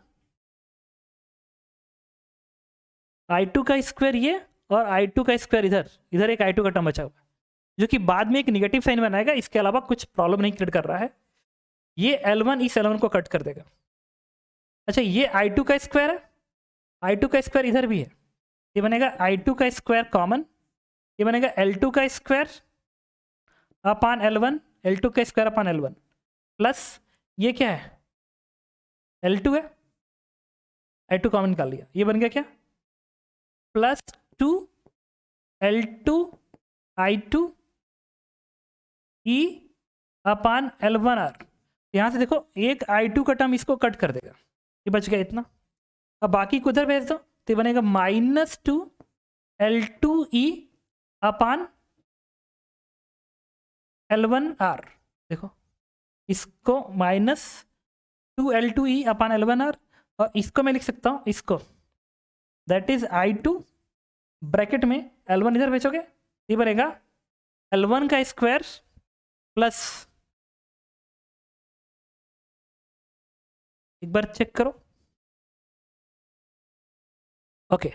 अब यहाँ देखना, एक थोड़ा सा और मिस्टेक आपने किया था, जब इसको 2AB cos थीटा करोगे ना, 2AB cos थीटा, ये तो आएगा, बट ये L1 और मल्टीप्लाई होगा ना, इसमें L1 इधर और मल्टीप्लाई होगा, तो ये L1 मल्टीप्लाई होगा, ये L1 यहाँ से हट जाएगा, यहाँ से L1 हट जाएगा।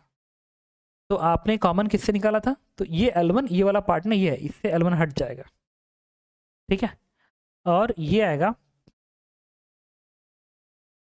I2 का स्क्वायर कॉमन निकाला, तो L2 का स्क्वायर अपन L1 प्लस इसके साथ मैंने किसको लिखा, इसको लिखा L2 को।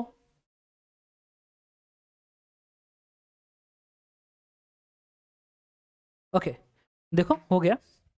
तो ये जो टर्म है -2L2, सुनना इसी को लिखने जा रहा हूँ, -2L2 E divided by -2L2 E divide by L1 हट चुका है इसकी वजह से, ये एक आर बस नीचे बचा रह गया, इज इक्वल टू यहाँ से L2 कॉमन निकाल लो, तो बनेगा I2 L2, ये L1 इधर जाके बनाएगा L1 प्लस L2 अपान L1, बस आपको L2 से L2 कटेगा, इससे I2 की जो वैल्यू आएगी this is -2 E upon R, ये L1 इधर जाएगा तो बनेगा L1 upon L1 plus L2, and this is your answer. ये जो है मैक्सिमम मैग्नीट्यूड ऑफ करंट है इन इंडक्टर 2। आपने देखा कि एक और स्टैंडर्ड क्वेश्चन हमने डील किया, तो ये LC ऑसिलेशन क्वेश्चन है, उसको इस तरीके से डील किया जाता है। ओके।